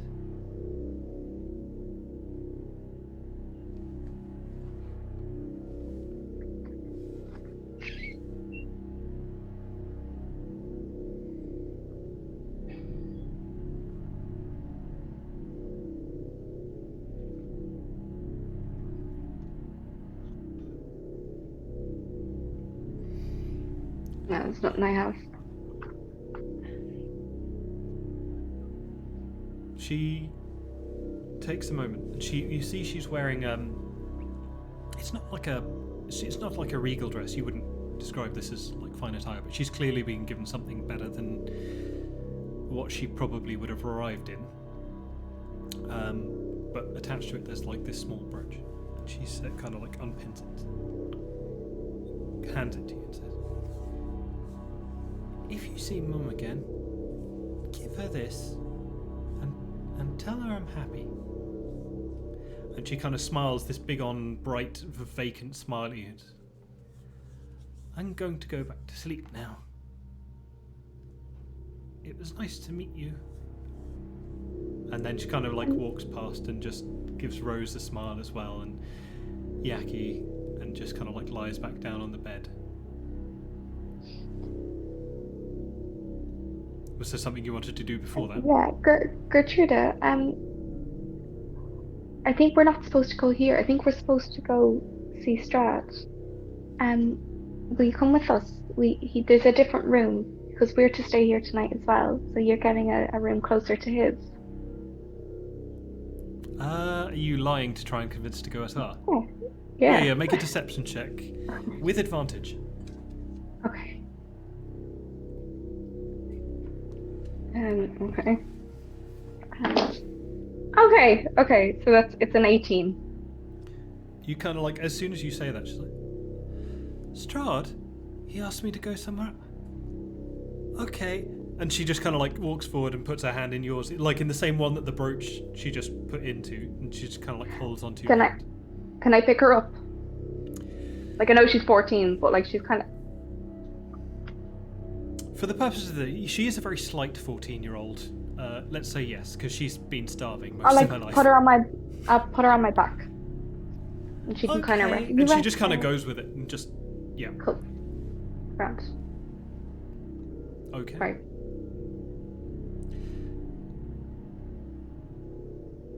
Are you intending to leave the castle imminently? Not straight away. I'm gonna try and find Sorrow and see does she have anything that can be done. Very good. In that case, we have just hit 11 o'clock, so we're going to call it a night here. However, this has been a very interesting development, and well done on at least getting Gertruda out of the room, which is not really meant to be possible, so, good for you. Okay. Oh, right. Sorry, that was exhausting. Thank you very much, all of you, for coming along. We've gone a very different way to what I was expecting, which is excellent, and I'm very happy we did. So, okay. Right, breather. Thank you very much, everyone, for attending. Everyone in the chat, I'm going to have to go back and watch this all through because I haven't been able to keep an eye on the chat like I normally would. Hey, Pygmy, thanks for coming along. Rookie, Rookie, possibly, not sure. Louis de la Pradera. Oh, God, I'm not even going to try and read through this. Anyway, we've had a lot of follows. We've had a raid, so thank you very much, Nummy, I saw you do the shout out for these people during the raid. Penny Dragon Games, thank you very much. Thank you for the follow. Lloyd Mead, Solo 30888, possibly a bot.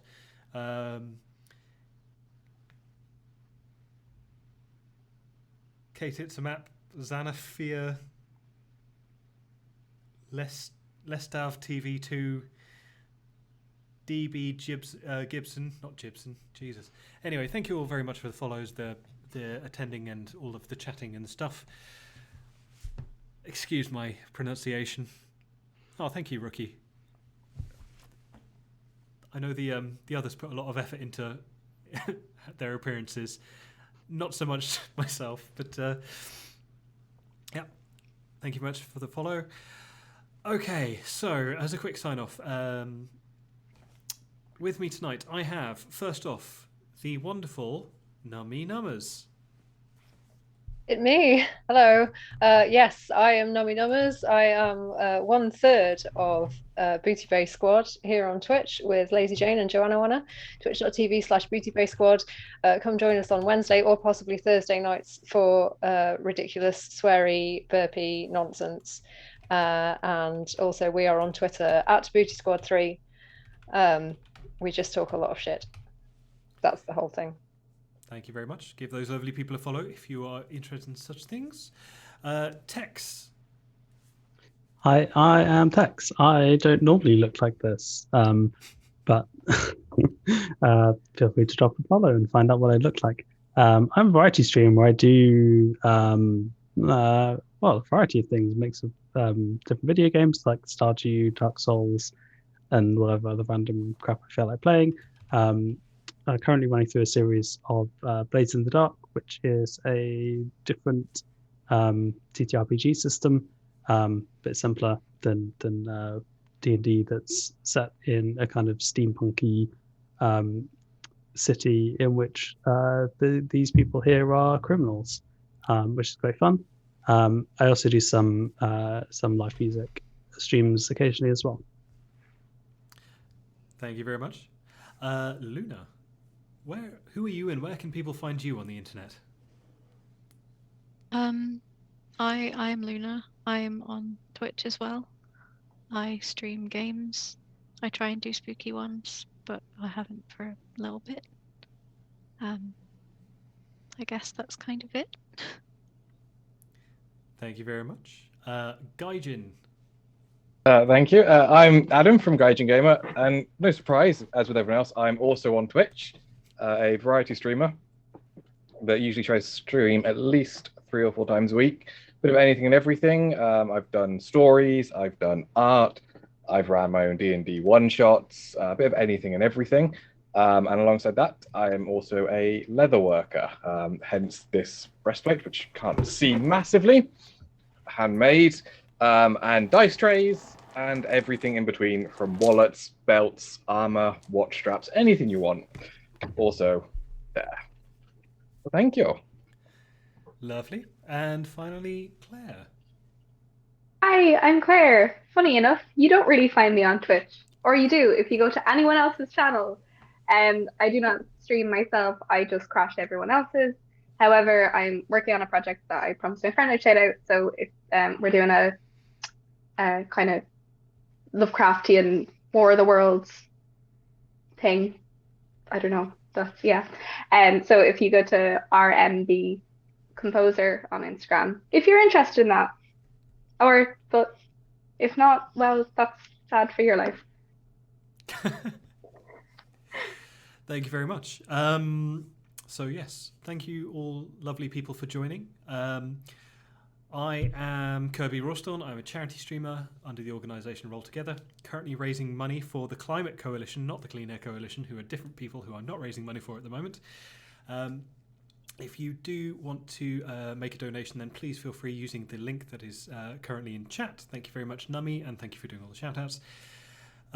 Just a reminder that, first reminder, this music during this game was brought to you using Syrinscape, who are lovely people and who do music for tabletop games and D&D. There will be a link in the description on the video on demand.